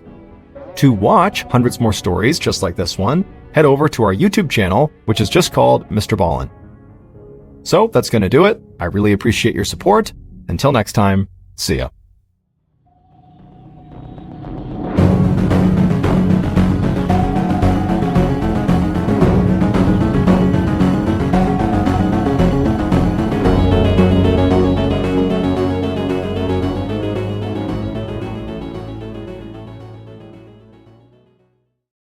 Today's podcast features 3 stories about historical legends. The audio from all 3 of these stories has been pulled from our main YouTube channel and has been remastered for today's episode.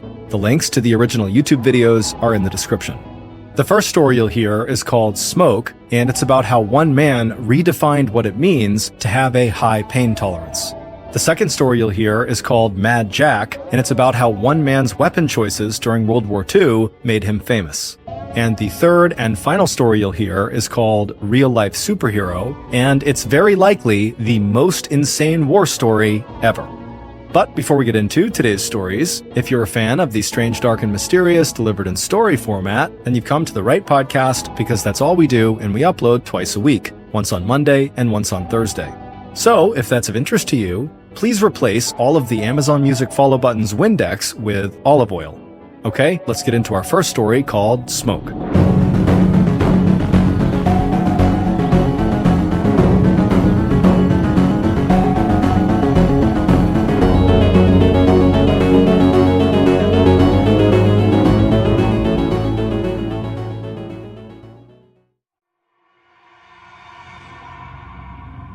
The United States formally entered World War II in December of 1941, following the surprise attack on Pearl Harbor in Hawaii by the Japanese. Roughly 6 months later, a 21-year-old Alabama native named Henry Irwin joined the Army Reserve. After nearly 2 years of additional military training, Henry was made into a radio operator and was assigned to a B-29 bomber. A B-29 bomber is this huge aircraft whose sole purpose is to drop bombs. And so in February of 1945, Henry and his B-29 bomber unit were sent to the Pacific to do just that, drop bombs on the Japanese. 2 months after arriving, Henry's B-29 was tasked with being the lead bomber in a group attack on a Japanese chemical facility located about 125 miles north of Tokyo. Aside from just operating his radio inside of the B-29, occasionally Henry's job was to organize the other planes in the attack when their B-29 was the lead attacker. And so the way he would do this was by dropping a series of smoke bombs out of his plane, and then once they touched the ground and all the smoke was coming up, he would hop on his radio and communicate with the other pilots in his sortie and tell them to organize themselves off of this visual reference point on the ground. He would basically have them fly to certain positions relative to the smoke cloud. And so once all the pilots had been organized into proper formation, they would continue to their target and commence their bombing raid. For this mission, Henry was in his typical position right behind the front turret gun towards the front of the plane. When his pilot told him to start dropping smoke bombs, Henry did as he was told. And so he pulled the lever, which opened up a chute on the bottom of the plane, and all these smoke bombs began tumbling out of it. Now, as soon as he pulled that lever, all of these smoke bombs that were in that particular chute were ignited. They were on a timed fuse. And so they would tumble out of the plane, and then before hitting the ground, they would ignite, and then smoke would start billowing out of them. But for some reason, after he pulled that lever, a couple of the smoke bombs fell out of the chute, but one of them kind of got turned around, and as it tumbled down, it kind of caught itself on the lip and bounced back up into the plane, and it struck Henry square in the face, shattering his nose, and then it ignited and literally lit Henry's face on fire, which instantly blinded him. Smoke bombs are not considered lethal devices because they do not explode the way typical bombs do. However, make no mistake about it, you would not want to be near a military-grade smoke bomb when it went off. In order for it to emit that very thick and long-lasting smoke that it does, the smoke bomb ignites a chemical fire within itself that burns extremely hot. And so when the smoke bomb came back inside the plane and ignited right in front of Henry, those chemicals landed on his face, and so that's why he caught on fire. And if that wasn't bad enough, the smoke bomb also filled the plane completely with smoke, making it impossible for the pilots to see anything. Despite his burning, shattered face, all Henry could think about was if he didn't get this smoke bomb off the plane in the next few seconds, they were all going to crash and die. So instead of trying to put out his burning face, Henry began feeling around on the ground for the smoke bomb, which again is basically like a fireball. And when he found it, he pulled it into his chest, trying to smother it as best as he could. And while his body completely engulfed in flames, Henry began low crawling his way towards the front of the plane where he knew, just by touch, there was going to be a window. And so as he agonizingly crawled, he's on fire, he finally gets to this window, he can feel it above him, and he manages to lift the smoke bomb up and throws it out the window. And then afterwards, he collapses on the ground and he passes out completely on fire, fully expecting to die. A few seconds later, the smoke inside of the plane cleared because now the smoke bomb was gone, and the pilot who had put the plane on autopilot but did have to drop significantly in altitude because they were starting to stall, finally could see again and saw they were about 300 feet from hitting the water. And so he was able to pull back and get them out of their dive, and he narrowly escaped crashing into the water, and he turned around and began flying back to base. On this return trip, the crew, who were unhurt, began assessing the damage, and they saw Henry on fire on the side of the plane, and so they rushed over and they put him out with a fire extinguisher, expecting him to be dead, but to their shock and horror, he was still alive. And so they gave him morphine for his pain and expected him to die any moment, but Henry didn't die. Instead, he was very cheerful on the flight all the way back to base, and he would ask each of his crew members if they were okay, and they would all say, "Yeah, I'm just fine. It's really you who we're concerned about here." When the pilot finally landed back at base, Henry's body had stiffened up so dramatically from being on fire that the doctors couldn't actually get him out of the plane's side door. And so they had to dismantle the side of the plane to get Henry out. And so the doctors fully expected Henry was going to die basically any moment from his horrible wounds, but since he hadn't yet, they did everything they could to try to save him. They put him through dozens of surgeries, including one where they would try to remove the chemical flecks from the smoke bomb that had embedded in his eyes. And since these chemicals combusted as soon as they made contact with oxygen, every time they pulled out one of these flecks, it would burst into flames and very painfully burn Henry's eyes a little bit more. While Henry was undergoing all these surgeries, the rest of his B-29 crew immediately went to their commanding officer and said, "You have to put Henry in for the Medal of Honor." The Medal of Honor is the highest award you can achieve in the US military. After the commanding officer heard the story of what Henry had done, he agreed, and in record time, he got the paperwork processed and got Henry approved for this award. But there were no actual physical medals of honor on the island to actually present to Henry, and the officers and the rest of his crew were worried Henry would die before the actual medal was shipped out to the island to be given to him.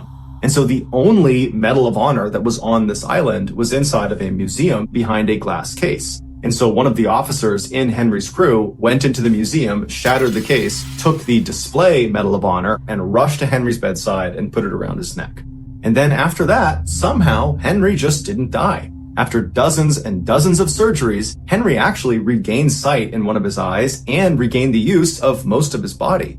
Henry would later be asked in an interview what it was like to do this very heroic thing that he did. And he would say, "Well, I only moved the bomb 13 feet, but 13 feet feels like 13 miles when you're on fire."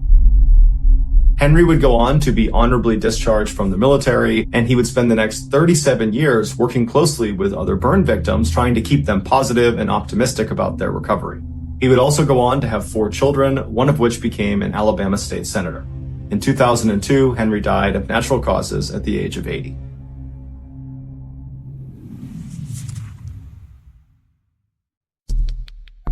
Our next story is called Mad Jack.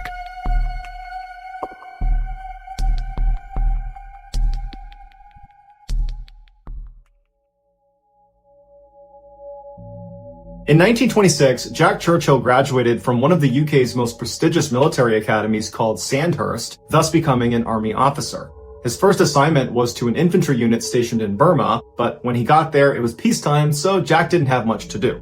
But instead of just sitting around all day, Jack did what any other restless young military officer would do, and he mastered the bagpipes, despite being 0% Scottish. He also took a trip across the entire Indian subcontinent on his motorcycle, almost entirely on unpaved roads. But in 1936, despite these incredible side hobbies, he just wasn't really that interested in being a part of the military when there wasn't anything going on, and so he decided to get out.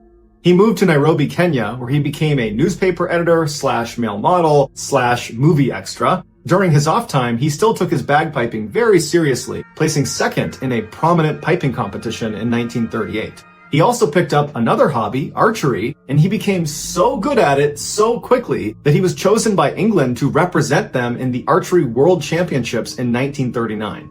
Later that same year, when World War II broke out, Jack decided now's a good time to get back into the army. So he rejoined the army and he was promptly sent to France to help defend their borders against a potential Nazi invasion. But shortly after Jack arrived, Hitler was able to push through those defenses, and he launched a brutal blitzkrieg campaign against the Allies in France. Blitzkrieg is a military tactic that's basically an all-out attack, all at once, with everything you got. So planes, tanks, artillery, infantry, you just send all of it in an attempt to overwhelm your enemy before you run out of resources. And in this case, Hitler's blitzkrieg was successful. In just 6 weeks, they not only invaded France, they conquered it. But during that 6-week battle for France that the Allies ultimately lost, Jack made a name for himself by employing 2 particular weapons that nobody else in World War II was using. He is the only one who used these weapons for the entirety of World War II. Jack and 2 other infantrymen were up on this hill overlooking this town that was full of Nazis, and at some point 5 Nazis come running out to the edge of this town, and they duck behind a wall that's about 30 meters away from Jack. And one of these Nazis stands up and quickly crumples to the ground. And his 4 Nazi comrades look to see what happened to him, and they see a dead man on the ground with the back end of an arrow jutting out of his chest. And that arrow was fired by none other than Jack Churchill. Because for the duration of World War II, he didn't carry a gun. He didn't need a gun. Instead, he carried a bow and arrow and a long broadsword. Although periodically he would scoop the weapons up off of dead enemy soldiers, and he would fire those. When asked why he didn't just carry a gun in the first place, he responded, "Any officer that goes into action without his sword is improperly dressed." From then on, he became Mad Jack, and his peers loved him, but his leadership hated him. They said he was setting a terrible example, that no one should be running around with a sword and a bow and arrow. But he was so effective, they let him continue. Throughout the brutal 6-week battle for France, Jack would lead dozens of these small raids against the Nazis, and he would just pick them off one by one with his bow and arrow and with his sword. And in one particular raid, he got shot through the neck, but he was so nonchalant about it that when he got back to base, someone was like, "Hey, Jack, you're bleeding." And he was like, "Oh, yeah, I am." They were like, "Well, what happened?" He's like, machine gun." After the Allies finally lost this battle for France and were forced to evacuate, they found a diary from one of the British soldiers, and in it he talks about the one thing that motivated him and the other troops around him, and that was the sight of Mad Jack running hither and thither with his bow and arrow and his broadsword. For his bravery in France, Jack was awarded the Military Cross. After leaving France, Jack heard about this new unit, the Commandos, that was being stood up to aggressively sabotage Nazi operations, and they were looking for volunteers. And Jack didn't know much about what they were going to do, but they promised combat, and so he was all for it, and he volunteered. The Commando unit would go on to become the famous British Special Forces, and the training they put Jack and the other volunteers through was absolutely brutal, and Jack just loved it. He loved being in the Commandos.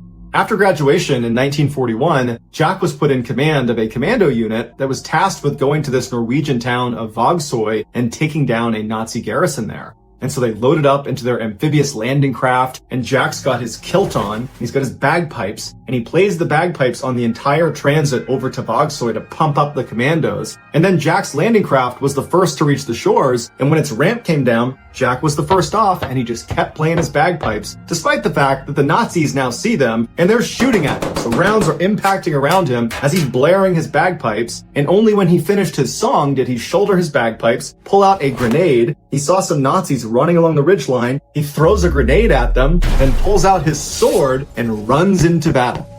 In just a few hours, the Nazi garrison had fallen, and Jack was awarded his second military cross. During the Italian amphibious landings in 1943, Jack again was in charge of a commando unit, and they were tasked with capturing a Nazi observation post that was in this town just outside of Salerno. It was well defended and fortified, and Jack and his men were outnumbered 20-1. So Jack came up with a genius plan. Instead of using stealth tactics, he broke his small team into 6 different groups, and he placed them all around the outside of this town. And it was nighttime, so the Nazis did not see them setting up. And then on Jack's call, he had them all yell out at the exact same time, "Commando!" And the Nazis in the town were so caught off guard by all this yelling coming from all around them, they assumed a huge force is coming to take over this town. And so they went on the defensive. And so after their big war cry, Jack and his group are the first to charge down into this town, and Jack and one other guy would actually splinter off, and they would discover this big group of Nazis that were setting up their mortars. And so Jack and this guy sneak up behind one of them, and Jack grabs him from behind, holds this sword to his throat, and orders him to tell the rest of the team to surrender. And so the rest of the team, who vastly outnumber Jack and the other guy, they turn around and they see this lunatic wearing a kilt, wielding a sword. He's got bagpipes slung over his shoulder along with a bow and arrow. And they're like, okay, we give up. Shortly after, the rest of the Nazis in this town would surrender to Jack and his men. And for his actions, Jack would be awarded the Distinguished Service Order. In 1944, Jack was in Yugoslavia with the commandos trying to capture a strategically valuable location called Point 62. And when every man in his team was either killed or severely wounded, and when Jack had run out of arrows, instead of surrendering, he pulled out his bagpipes and started playing until a grenade detonated behind him, knocking him unconscious. The Nazis captured him and sent him to Berlin to be interrogated because they believed, because of his last name, Churchill, that he was connected to or related to the Prime Minister, Winston Churchill. He wasn't, not at all, so they ordered Jack to be sent to a concentration camp. On his way out of Berlin, Jack secretly flicked a lit cigarette butt into one of his interrogator's offices, and he lit it on fire, but nobody knew it was him.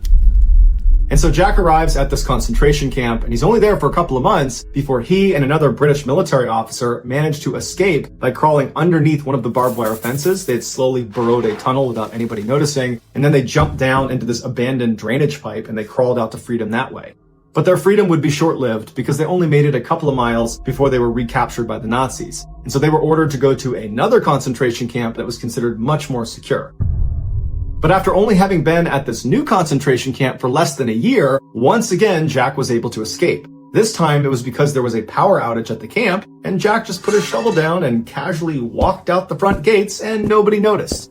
He walked 150 miles in the treacherous terrain of the Alps, surviving on vegetables he had stolen from people's gardens. And then finally, 8 days later, he came across a United States Armored Division, and they took him in and reconnected him with British troops, and then he was ultimately sent back to England. And while Jack was free, he was very frustrated that the war in Europe was effectively over and he had missed most of it. And so he requested a transfer to go out to Burma to fight against the Japanese in the Pacific Theater. But as soon as he got there, the Americans had just dropped the atomic bombs on Nagasaki and Hiroshima, Japan, abruptly ending World War II. And when Jack heard about this, he was so disappointed he would not get to do any more fighting. He was quoted as saying, if it wasn't for those Yanks, we could have kept this war going for another 10 years. Even though the war was over, Jack desperately wanted to get into combat at least one more time, and so he went to jump school and qualified as a parachutist at the age of 40, and with this new qualification, he was assigned to a light infantry unit, and they were deployed to Palestine to train their army how to better fight the Arab forces. And while he was there, he gained even more fame when he defended a Jewish medical convoy from an Arab ambush, and he did this all while wearing a kilt. Another time, he and 12 of his men helped evacuate 700 people from a Jewish hospital that was under attack from Arab forces. After Palestine, Jack came back to England and eventually retired from the army, and then begrudgingly took a desk job within the Ministry of Defense. And every day on his commute home on the train, he would take his briefcase and throw it out the window as they were moving. What he had figured out was if he threw it at the exact right moment, it would land in the backyard of his house, and he wouldn't need to carry his briefcase from the station to his house. But he didn't explain that to any of the other passengers on the train. They just figured there's some crazy guy who keeps throwing his briefcases out the window.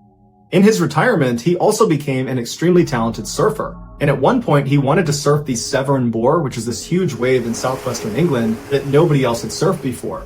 And locals that were familiar with this treacherous wave, they cautioned him and said, "You really shouldn't do this." And he looked at them and he just said, "I'll be all right." And then he proceeded to be the first person ever to successfully ride that wave.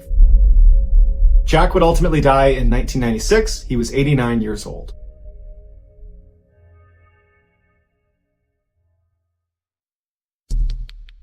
The next and final story of today's episode is called Real Life Superhero.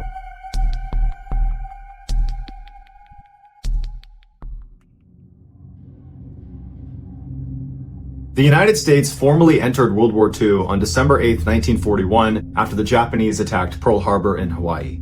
At the time, Joseph Byerly was a senior at his high school in Muskegon, Michigan, and he had a scholarship to attend Notre Dame University the next year. But after his graduation in 1942, he decided he didn't want to go to college so long as other kids his age were going off to fight the war. And so he enlisted in the Army, and he immediately volunteered for one of the most dangerous units, the parachute infantry. Joseph completed a brutal accelerated training regimen that included exhausting PT in blistering heat, extended forced marches, grueling full kit runs up mountains, as well as both American and British jump schools. By 1943, Joseph was fully trained and stationed in England and was eager to put his training to the test. But the Allied invasion of Nazi-occupied France, also known as D-Day, was still a few months away. But Joseph didn't want to wait that long, so he volunteered for an incredibly dangerous mission that the OSS was recruiting paratroopers for. The OSS was the predecessor to the CIA. Basically, volunteers would parachute in the middle of the night into Nazi-occupied France with a backpack full of gold. Once they hit the ground, they'd meet up with the French resistance and give the gold to them, and then the resistance would do their best to protect these volunteer paratroopers and hopefully give them a ride back out to England. But by no means was it a guarantee, because many of these volunteers were killed in the process. This was some hardcore, deep cover spy work that the OSS would tell their volunteers, if you get caught on this mission, you're gonna get tortured and you're gonna get executed. Joseph would successfully complete this insane mission, and then he liked it so much, he did it again. Shortly after his second successful OSS mission, word came down that D-Day was set to take place on June 6th. Joseph's unit was told they were going to be parachuted into France the night before in order to destroy bridges, cut power supply lines, and generally soften up defenses before the main invasion happened just a couple of hours later at Utah Beach. So in the dead of night on June 5th, Joseph and his unit were flying over France when they were struck by enemy fire. And so as their plane is literally falling to the ground, Joseph leaps out the door when he's only 400 feet off the ground, and he manages to survive the jump, his parachute inflated just in time, but he landed on top of a church where a Nazi sniper was up in the steeple taking shots at all of the other paratroopers. And when the sniper saw Joseph on the roof, he began taking shots at him, and Joseph managed to dodge the rounds before slipping off the roof and running out of sight. Completely alone, with no idea where the rest of his unit was, Joseph took off running from the church and once again had to dodge more sniper fire, and he eventually made it to the town's power substation, which he blew up with thermite. So he cut the power to the town, and from there he went building to building to building, killing every Nazi he came across, including an entire squad of Nazi infantry that he ambushed with grenades.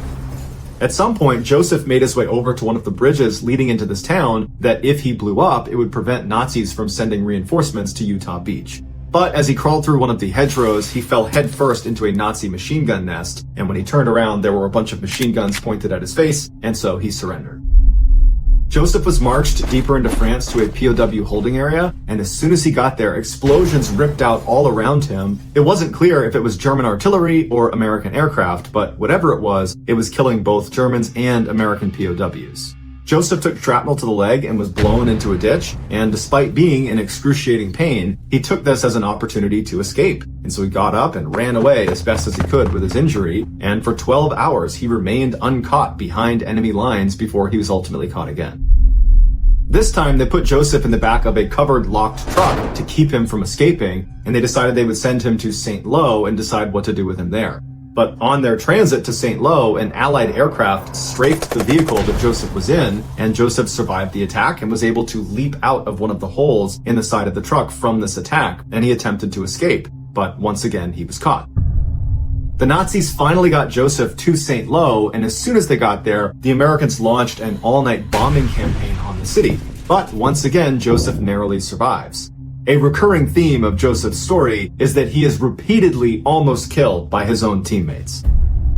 For the next few days, Joseph was interrogated 20 to 24 hours a day, but he didn't give them any information, and he repeatedly called them sons of bitches until they got so fed up with him they just beat him to a pulp, and he was knocked unconscious and kept in the hospital for several days.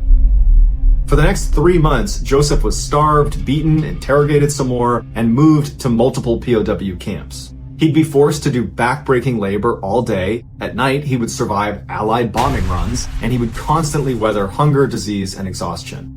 At one point, he was locked inside of this boxcar with 50 other guys. He could barely move inside of it, and once again, it was strafed by Allied planes, and he was one of the very few people to survive that. In September of 1944, Joseph was moved to a Russian POW camp in Poland that held about 12,000 Russian men and women POWs. And as soon as he got there, he immediately began planning his escape. 2 months later, on a freezing night in November, Joseph, along with 3 other American POWs, managed to cut the barbed wire and snuck out of the camp and began making their escape south. They snuck into a railway station and hopped on a train car they believed was headed for Poland. Their plan was to meet up with the Soviet Red Army as it pushed through the region. But unfortunately, they got on the wrong train and they wound up in Berlin, the capital of Nazi Germany. One thing you don't hear much about when it comes to World War II is there was actually a large number of Germans that hated Hitler and totally disagreed with the Nazis, and so they organized a German underground resistance that was designed to help the Allies during the war. And so when Joseph and the other 3 American POWs arrived in Berlin, still wearing their POW uniforms, a member of the German resistance saw them and immediately grabbed them and brought them into hiding. But after only a week, the infamous Nazi secret police, aka the Gestapo, discovered them and arrested them. Over the next 10 days, Joseph and the other American POWs got to see firsthand just how awful the Gestapo really were. They were constantly interrogated while they were beaten, kicked, walked on, strung up by their arms backwards. They were hit with whips, clubs, and rifle butts until they drifted into unconsciousness. And then as soon as they started to come to, it would start all over again. After those 10 days, the Gestapo turned Joseph and the other 3 American POWs over to the German army, who put them in the brutal prison camp called the Stalag Luft III. Upon arrival, Joseph was immediately sentenced to 30 days inside of a 4 by 5 foot pine box that was too small to stand up or lay down in. Fortunately for him, he only had to endure 7 days because a Red Cross operative from Geneva intervened on his behalf. It would take months for Joseph to get his strength back after being inside of this box, but as soon as he did, he began plotting his next escape. One night, Joseph, along with his 3 American POW buddies, managed to break through a prison wall and made a mad dash for freedom, but the Nazi prison guards saw it and opened fire on them. All 3 of Joseph's friends were killed as they ran, but Joseph got away, only to hear the faint barking of the German shepherds the Nazis had sent to hunt him down. So, in the freezing cold of Poland in January, Joseph leapt headfirst into a partially frozen river and swam over 2 miles down it before getting out and running blindly into the woods. Somehow, miraculously, he managed to reach Soviet lines before he froze to death. And there, he spoke with battalion commander Alexandra Samosenko, a woman who holds the distinction of being the only female tank commander in all of World War II. Even though Joseph spoke very little Russian, he convinced her to let him join her unit. And so she gave him a gun and some ammunition, and she told him what their next objective was. They were going to liberate the same POW camp he had just escaped from. And so Joseph, alongside the Soviet Red Army that he now fought for, turned around and go smash this POW camp. And after the dust had settled, Joseph raided the main camp office and stole his defiant official POW photo that the Germans had taken of him on the first day he got captured. Joseph continued to fight alongside the Soviets across the Eastern Front for a couple of months, but when a German dive bomber blew up the tank that Joseph was riding on, he was evacuated to a Russian field hospital. There, he received a visit from Georgy Zhukov, the most important Soviet military commander in World War II, who was intrigued by the only non-Soviet in the hospital. He sat with Joseph and learned his story through an interpreter, and then afterwards he provided Joseph with official paperwork that would allow him to rejoin American forces. And so in February of 1945, Joseph was sent to the US Embassy in Moscow, but unfortunately, when he finally met a friendly American face, after nearly a year of fighting behind enemy lines, they didn't believe his story. They told him that Joseph R. Byerly had been killed in action on June 10, 1944, and that they had already had a funeral mass in his honor in Muskegon, and that his obituary had already been printed in the paper. But despite Joseph painstakingly going through his story over and over again, the ambassador just could not believe what he was hearing. And so, worried Joseph might actually be a well-trained German spy, the ambassador sent him to Odessa to have his credentials verified. But Odessa had the same problem and couldn't verify him, so they sent him to Egypt. Egypt had the same problem, and they too could not verify his credentials. And so they sent him to Italy, where they finally used fingerprints, and they confirmed that yes, this is in fact Joseph R. Byerly. And so on April 11th, 1945, Joseph returned home, and needless to say, his parents were very surprised to see him because they were convinced he died 10 months earlier. 1 year later, Joseph would actually get married in the same church that held his funeral mass when everybody believed he was dead. Joseph was given the Purple Heart, and then in the 1990s was given additional presidential awards from US President Bill Clinton as well as the Russian President Boris Yeltsin. Joseph was also given a custom-made AK-47 from the guy who invented the AK-47. Joseph died in 2004 at the age of 81, and his son would go on to become the US ambassador to Russia under George W. Bush and Barack Obama.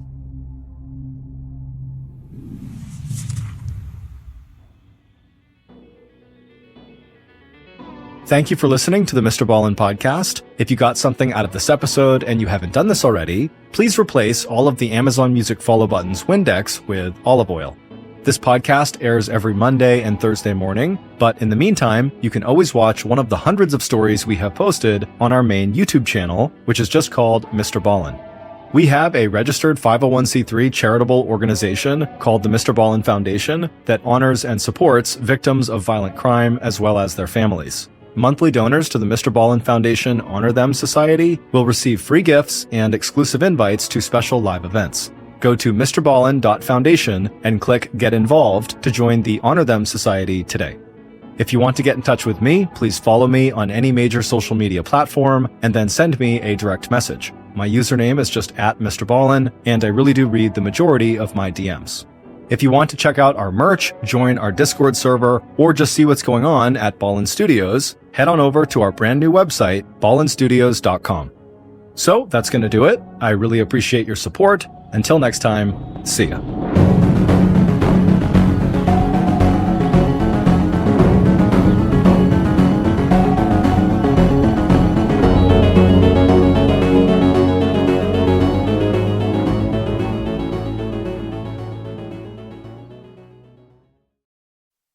Today's podcast is a very special episode in honor of Veterans Day. It features 2 stories about wartime legends. The audio from both of these stories has been pulled from our main YouTube channel and has been remastered for today's episode. The links to the original YouTube videos are in the description. The first story you'll hear is called A Very Brave Kid, and it's about a very brave kid who did something so epic that the leader of his country personally congratulated him.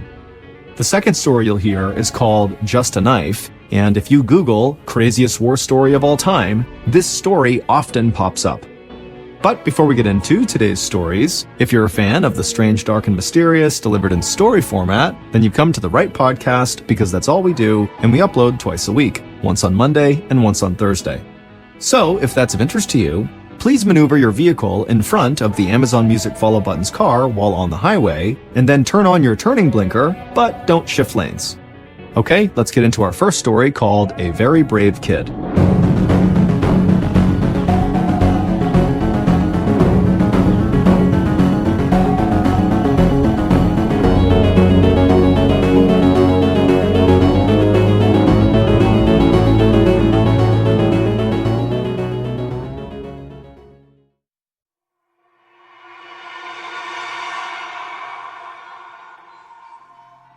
In 1937, the Japanese declared war on China and invaded their country. The United States, who was friends with China, initially did not intervene in fear of provoking Japan. But after the Japanese murdered hundreds of thousands of unarmed Chinese civilians and the Japanese attacked an American warship, the United States was forced to step in. American officials responded to the Japanese aggression by placing serious economic sanctions and trade embargoes on Japan, believing this would cripple their war efforts in China, causing them to have to retreat. However, these sanctions and embargoes did not have this effect. Instead, they just angered Japan and made them even more determined to hold their ground in China. Over the next few years, the United States and Japan attempted to negotiate some sort of settlement, but neither side would make any concessions, and so neither side would budge. A few years later, on the morning of Sunday, December 7th, 1941, the Japanese launched a surprise aerial attack on the American military base in Pearl Harbor, Hawaii. After the 2-hour attack was done, over 2,400 Americans were killed, with another 1,000 wounded, and 300 airplanes and 20 ships were either destroyed or significantly crippled. The Japanese had hoped this attack would goad the United States into lifting the sanctions and embargoes they had placed on them from back in 1937. But instead, all the Japanese did was goad the United States into all-out war with them.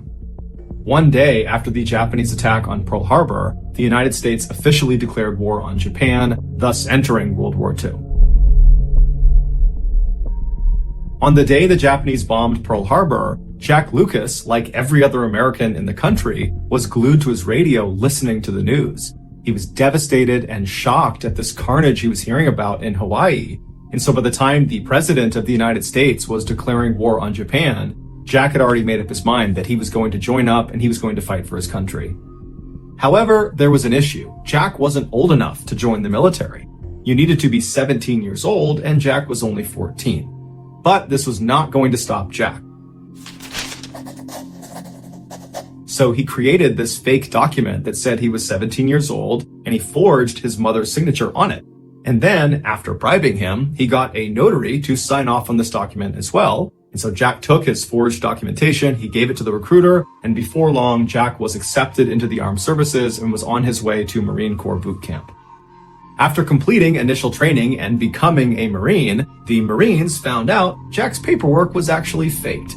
But instead of kicking him out of the military, they said, "Jack, you can stay in, but under one condition. You can't go overseas to combat. You have to stay in the United States. You can drive a truck and help out around here, but you can't deploy and go to war until you're of age." Jack was not happy about this, but initially he did as he was told, and he did just drive the truck around and support it as best as he could. But after about 1.5 years, 2 years of this, Jack just couldn't do it anymore. That was not why he had forged this document to get into the military. He had done that so he could actually go fight in the war. And so finally, when he was just 16 years old, he abandoned his post and snuck onto the back car of a troop transport train that was going to another military base. And so when he arrived at this base, which was in California, he hopped off and then ran to the docks where there were these big warships. And he saw one of them, there was a whole bunch of troops loading onto it. And he figured, that's where I need to go. And so he snuck onto the ship and he hid down below. And then after the ship took off and was out to sea, he revealed himself. And he walked up to a Marine officer and he kind of played off I must have got on the wrong ship, but now that I'm here, can I join your unit? And this officer, who had no idea how young Jack was, eventually said, "Okay, but prepare yourself because we're going to invade Iwo Jima." Now, Jack had never heard of Iwo Jima and did not know its significance. But frankly, Jack didn't really care. He was just glad that he was actually going to see combat. What Jack couldn't have known, and what the other Marines on the ship couldn't have known either, is that the battle for Iwo Jima would become one of the bloodiest and deadliest battles of the entire war. The Japanese that were on this island defending it were absolutely fearless and would not surrender despite being outnumbered, and they were heavily entrenched in these caves and tunnels built in all over the island, and they rarely left these caves and tunnels. Which meant Jack and the other Marines, when they landed on this island, the only way they could fight the Japanese was by literally crawling down into these tunnels, which were usually booby-trapped, and fighting up close and personal with the enemy.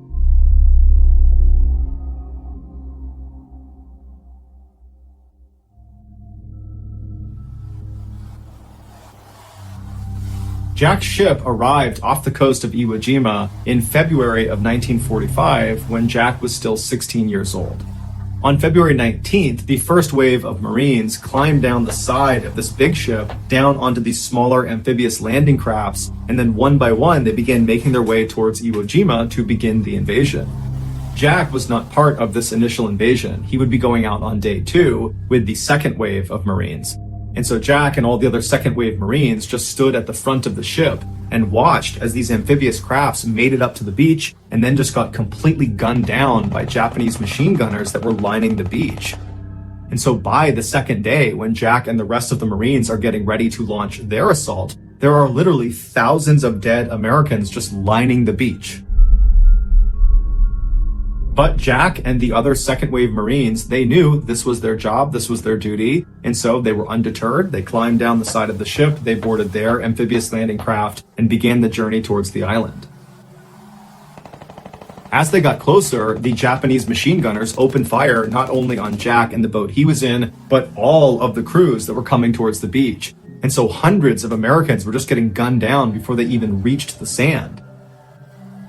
Jack and his crew managed to get to the beach, and so as the gate dropped on their boat, and as Jack is running onto the beach, the men around him are just getting cut to pieces by these machine guns. Jack manages not to get shot, and he, along with 3 other Marines, run up the beach and they lay down in front of the sand dune that protected them from these machine gunners. Jack knew he couldn't stay there for very long because the Japanese were also firing artillery shells onto the beach, and so it would just be a matter of time before he was blown up. And so Jack and these other 3 Marines that had arrived at the same time, they began moving north, doing their best not to get shot or blown up, stopping behind rocks and trees and jumping behind sand dunes. And after a couple hours of doing this, the 4 of them reached the airfield at the northern end of the island. And when they get there, a machine gunner inside of a pillbox is like a small concrete fort that only has openings on 3 or 4 of its sides that are just big enough for a machine gun to poke through. A machine gunner inside one of these pillboxes notices Jack and the other 3 Marines, and they open fire on them. And somehow, Jack and these other 3 Marines managed to not get shot, and were able to maneuver and then fire through one of those openings and take out the machine gunner inside. And so now that this gunner is down, Jack and the others see the opportunity to run forward and take more ground of this airfield. And as they're running, other Japanese soldiers in the general vicinity, they see them, they start opening up on them from other pillboxes and other locations, and it forces Jack and these Marines to just jump into the nearest trench to avoid getting shot.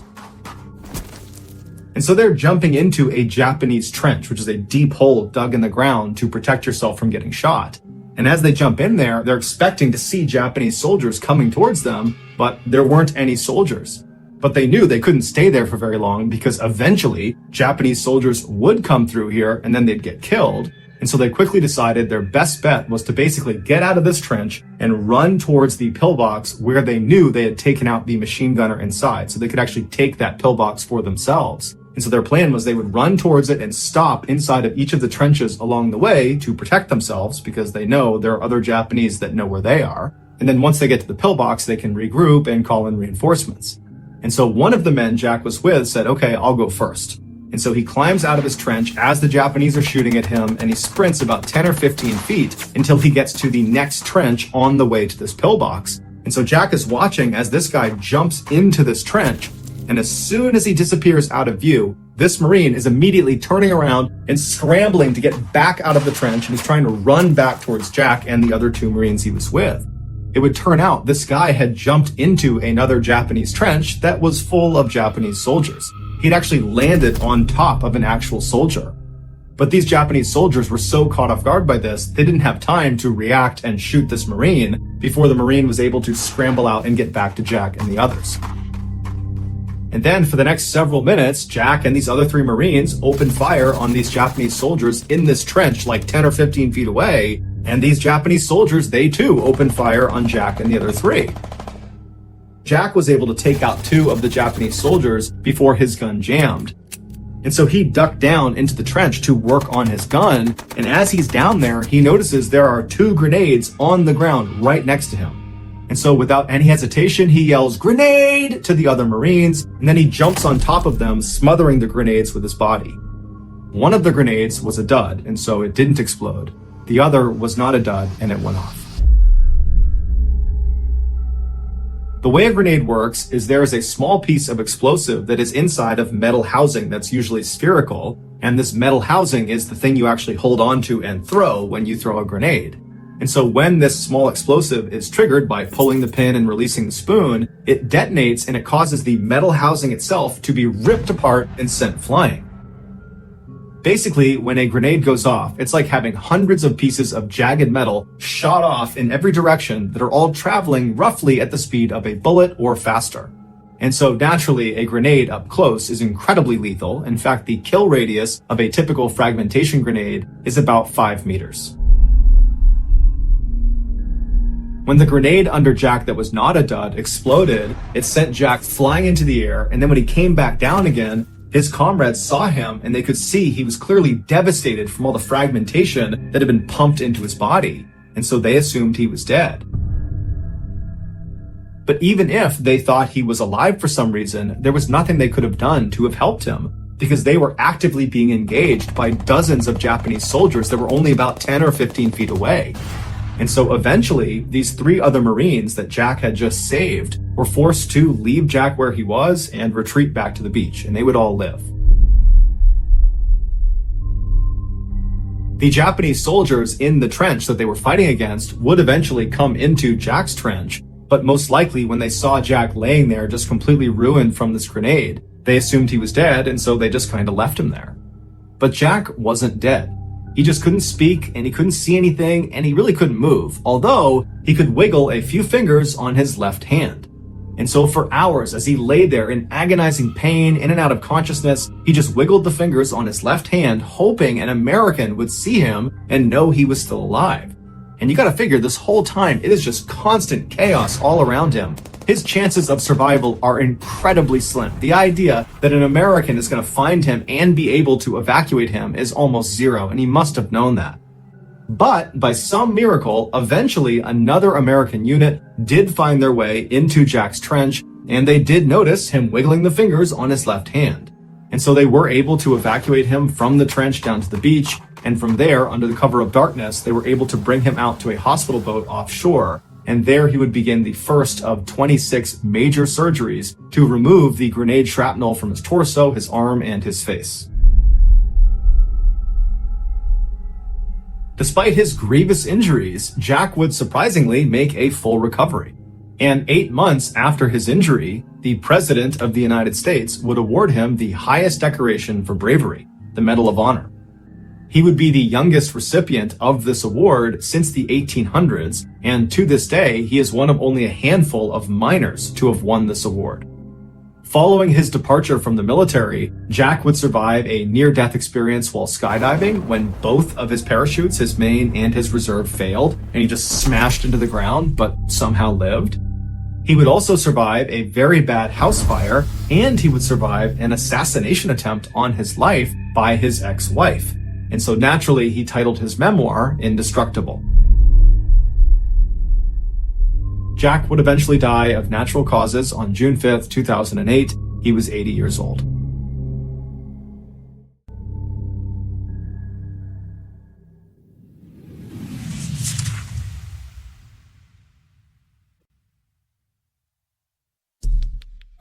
Our next and final story is called Just a Knife.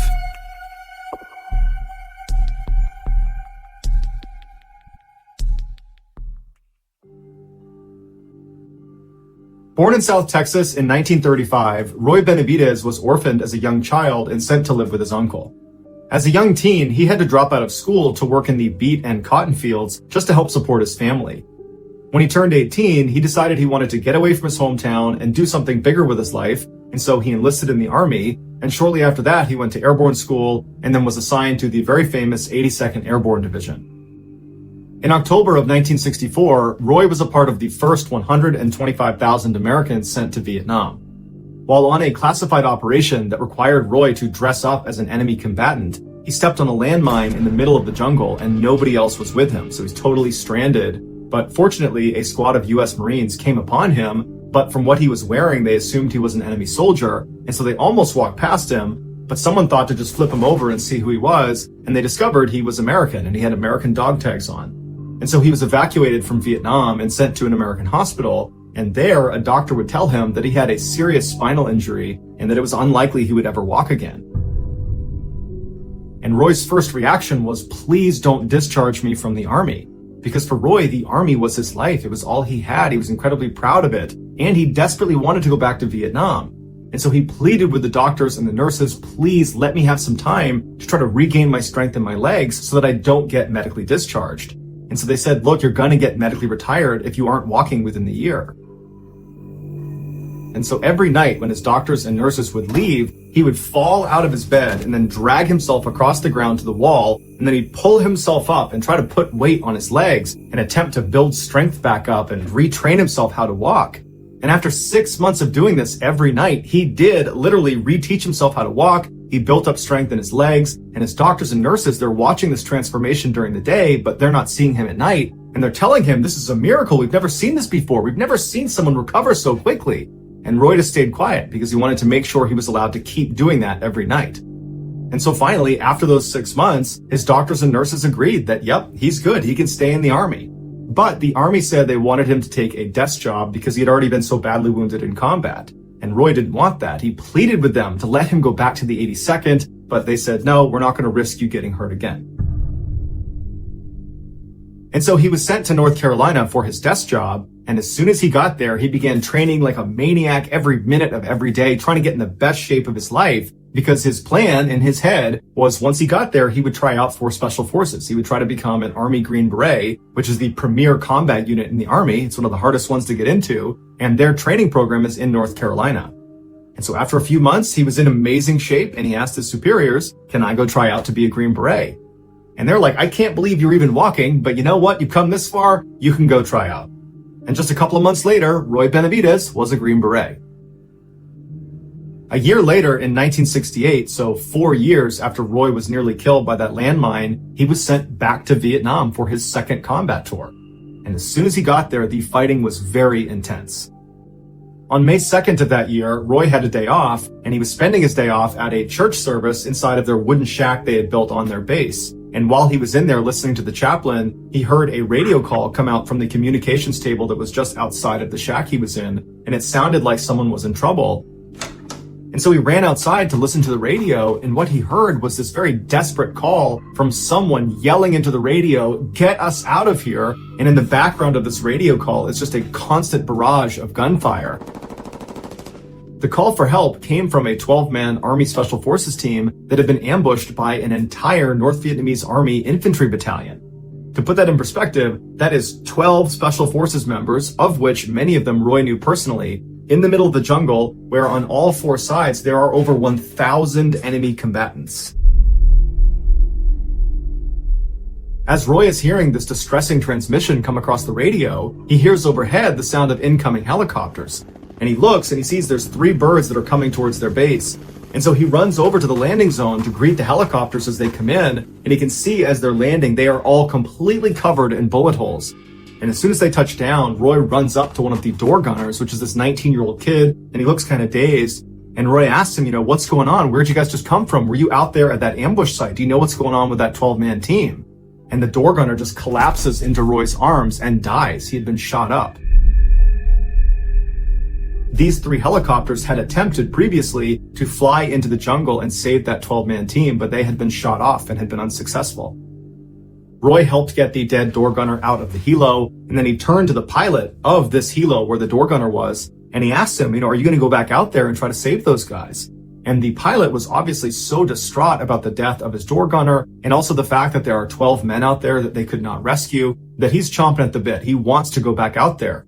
And Roy immediately volunteers, hops in the helo, and they head out to go rescue this 12-man team. So not only are there only 2 of them, but Roy was so eager to volunteer himself, he forgot his gun.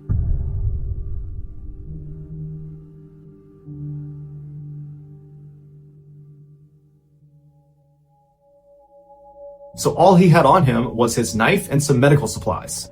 But nonetheless, the pilot just keeps flying towards the ambush site, which was in Cambodia. It was this really dense stretch of jungle. And as they got closer and closer, gunfire started coming out of the jungle towards the helicopter.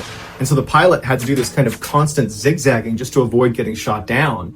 And so as they're zigzagging, they notice there's some smoke coming out of the jungle. And it was very clear that this 12-man team is trying to signal to the helo, here we are, come get us, because they can hear the helicopters coming in. And so the pilot tried to fly down and get as close as he could, but anytime he got even marginally close to this team, the rate of fire would pick up so dramatically that the helo was just about to get shot down.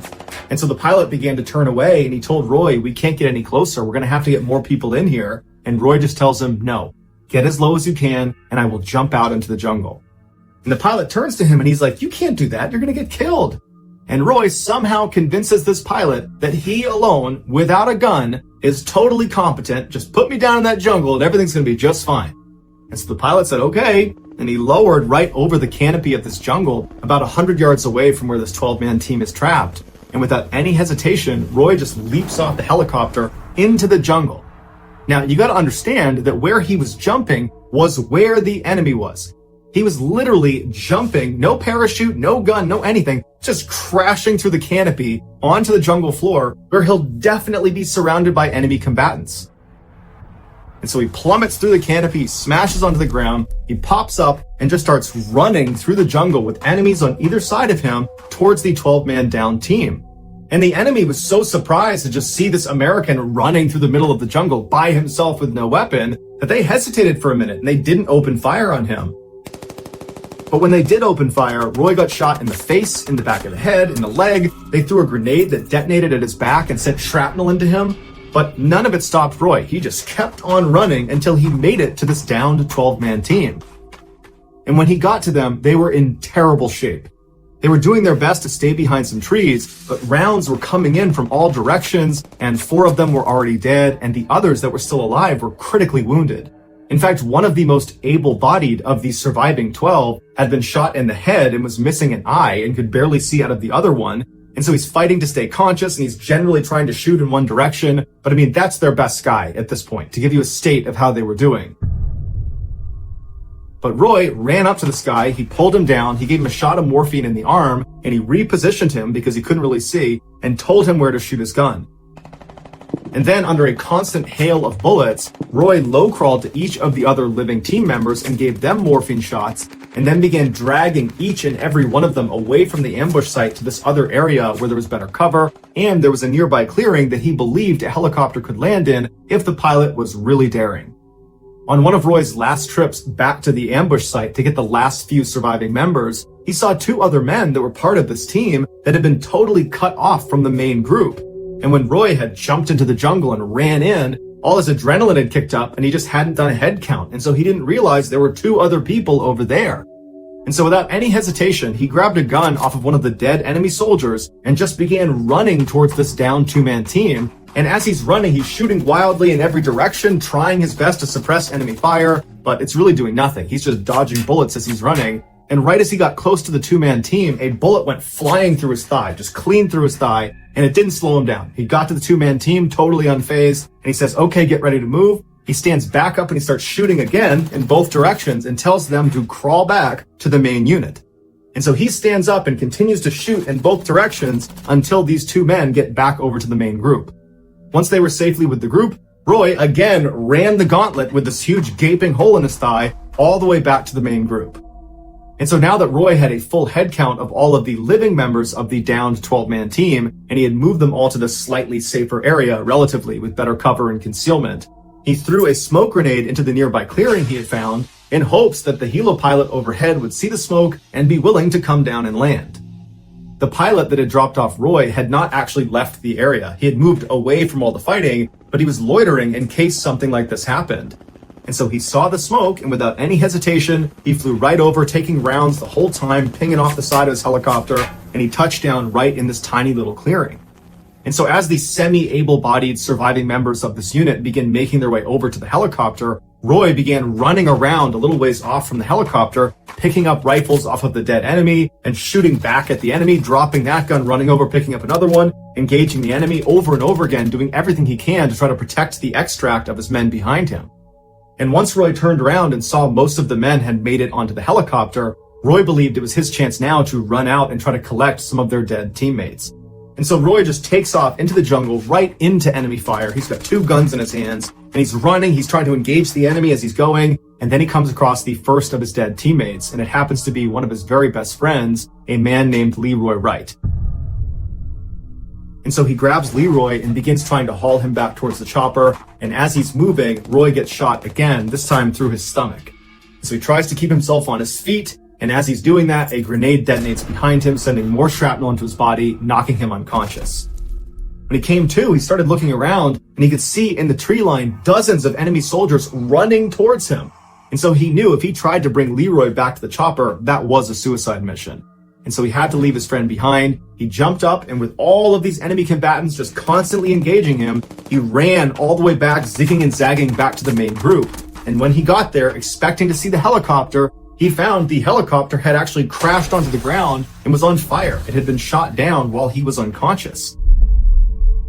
And so he ran over to the flaming shell of this helicopter, and he saw the pilot had been killed, but some of the men that had climbed on, the men that he had just rescued, they had survived the crash and subsequent explosion.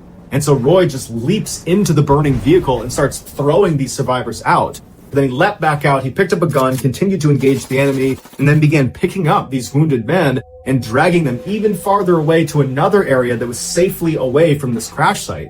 Because he knew if he didn't get all these people away from the crash site, pretty soon mortars are going to come raining down on this area, because their enemy is going to want to kill any of the people that are going to try to rescue the people that were on the helicopter. And so Roy finally gets all of the survivors over to this new area, and he's looking around, and he can see there are still hundreds of enemy fighters that are not that far away from them, just constantly engaging them. And Roy's doing his best to grab guns off the ground and shoot the enemy, but there's just too many of them.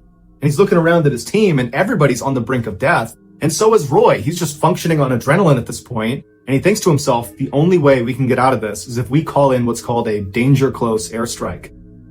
So what you need to understand about how airstrikes work in a combat zone is there's someone called a controller that is on the ground directing the aircraft overhead. They're the ones effectively telling the plane where to shoot.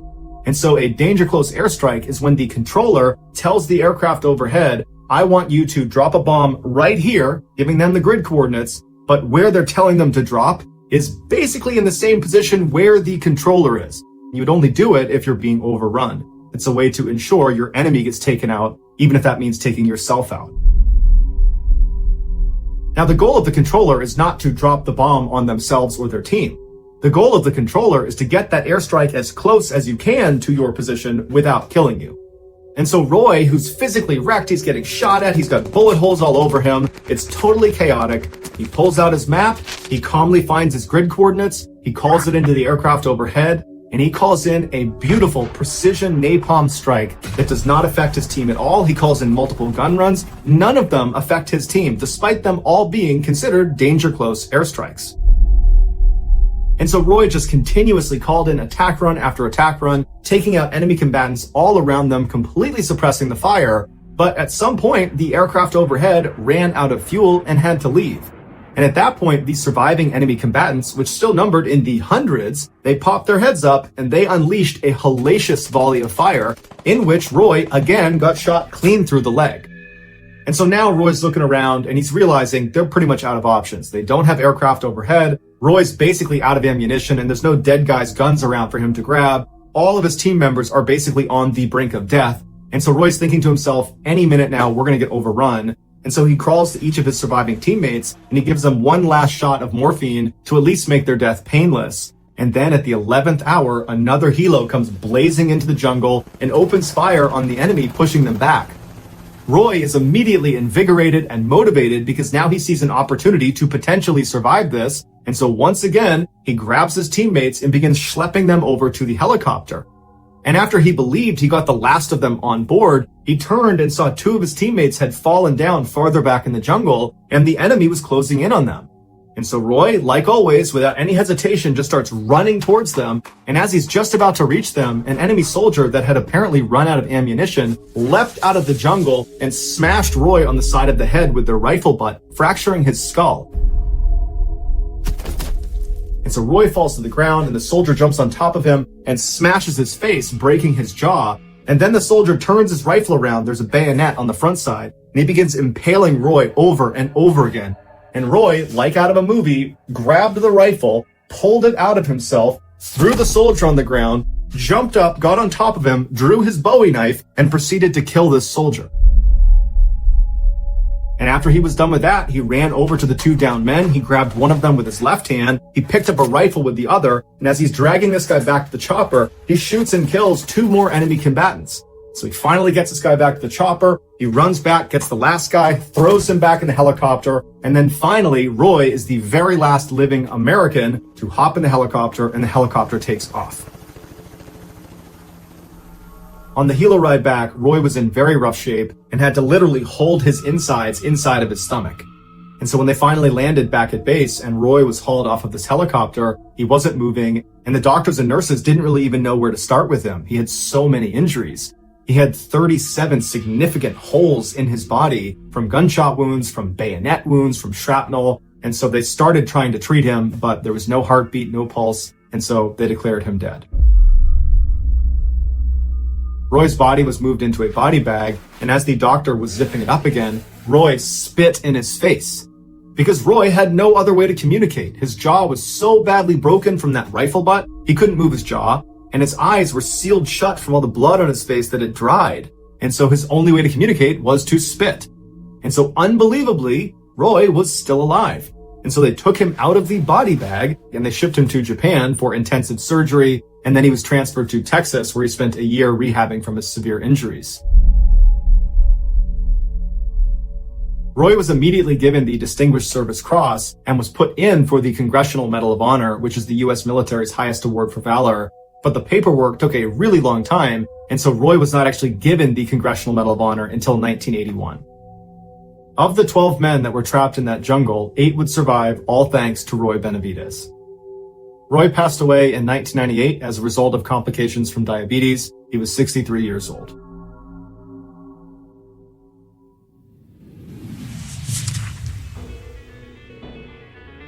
Thank you for listening to the MrBallen podcast. If you enjoyed today's stories, be sure to check out our YouTube channel, which is just called MrBallen, where we have hundreds more stories just like this one, but many of them are not available on this podcast. They're only on YouTube. Again, the YouTube channel is just called MrBallen. So that's going to do it. I really appreciate your support. Until next time, see ya.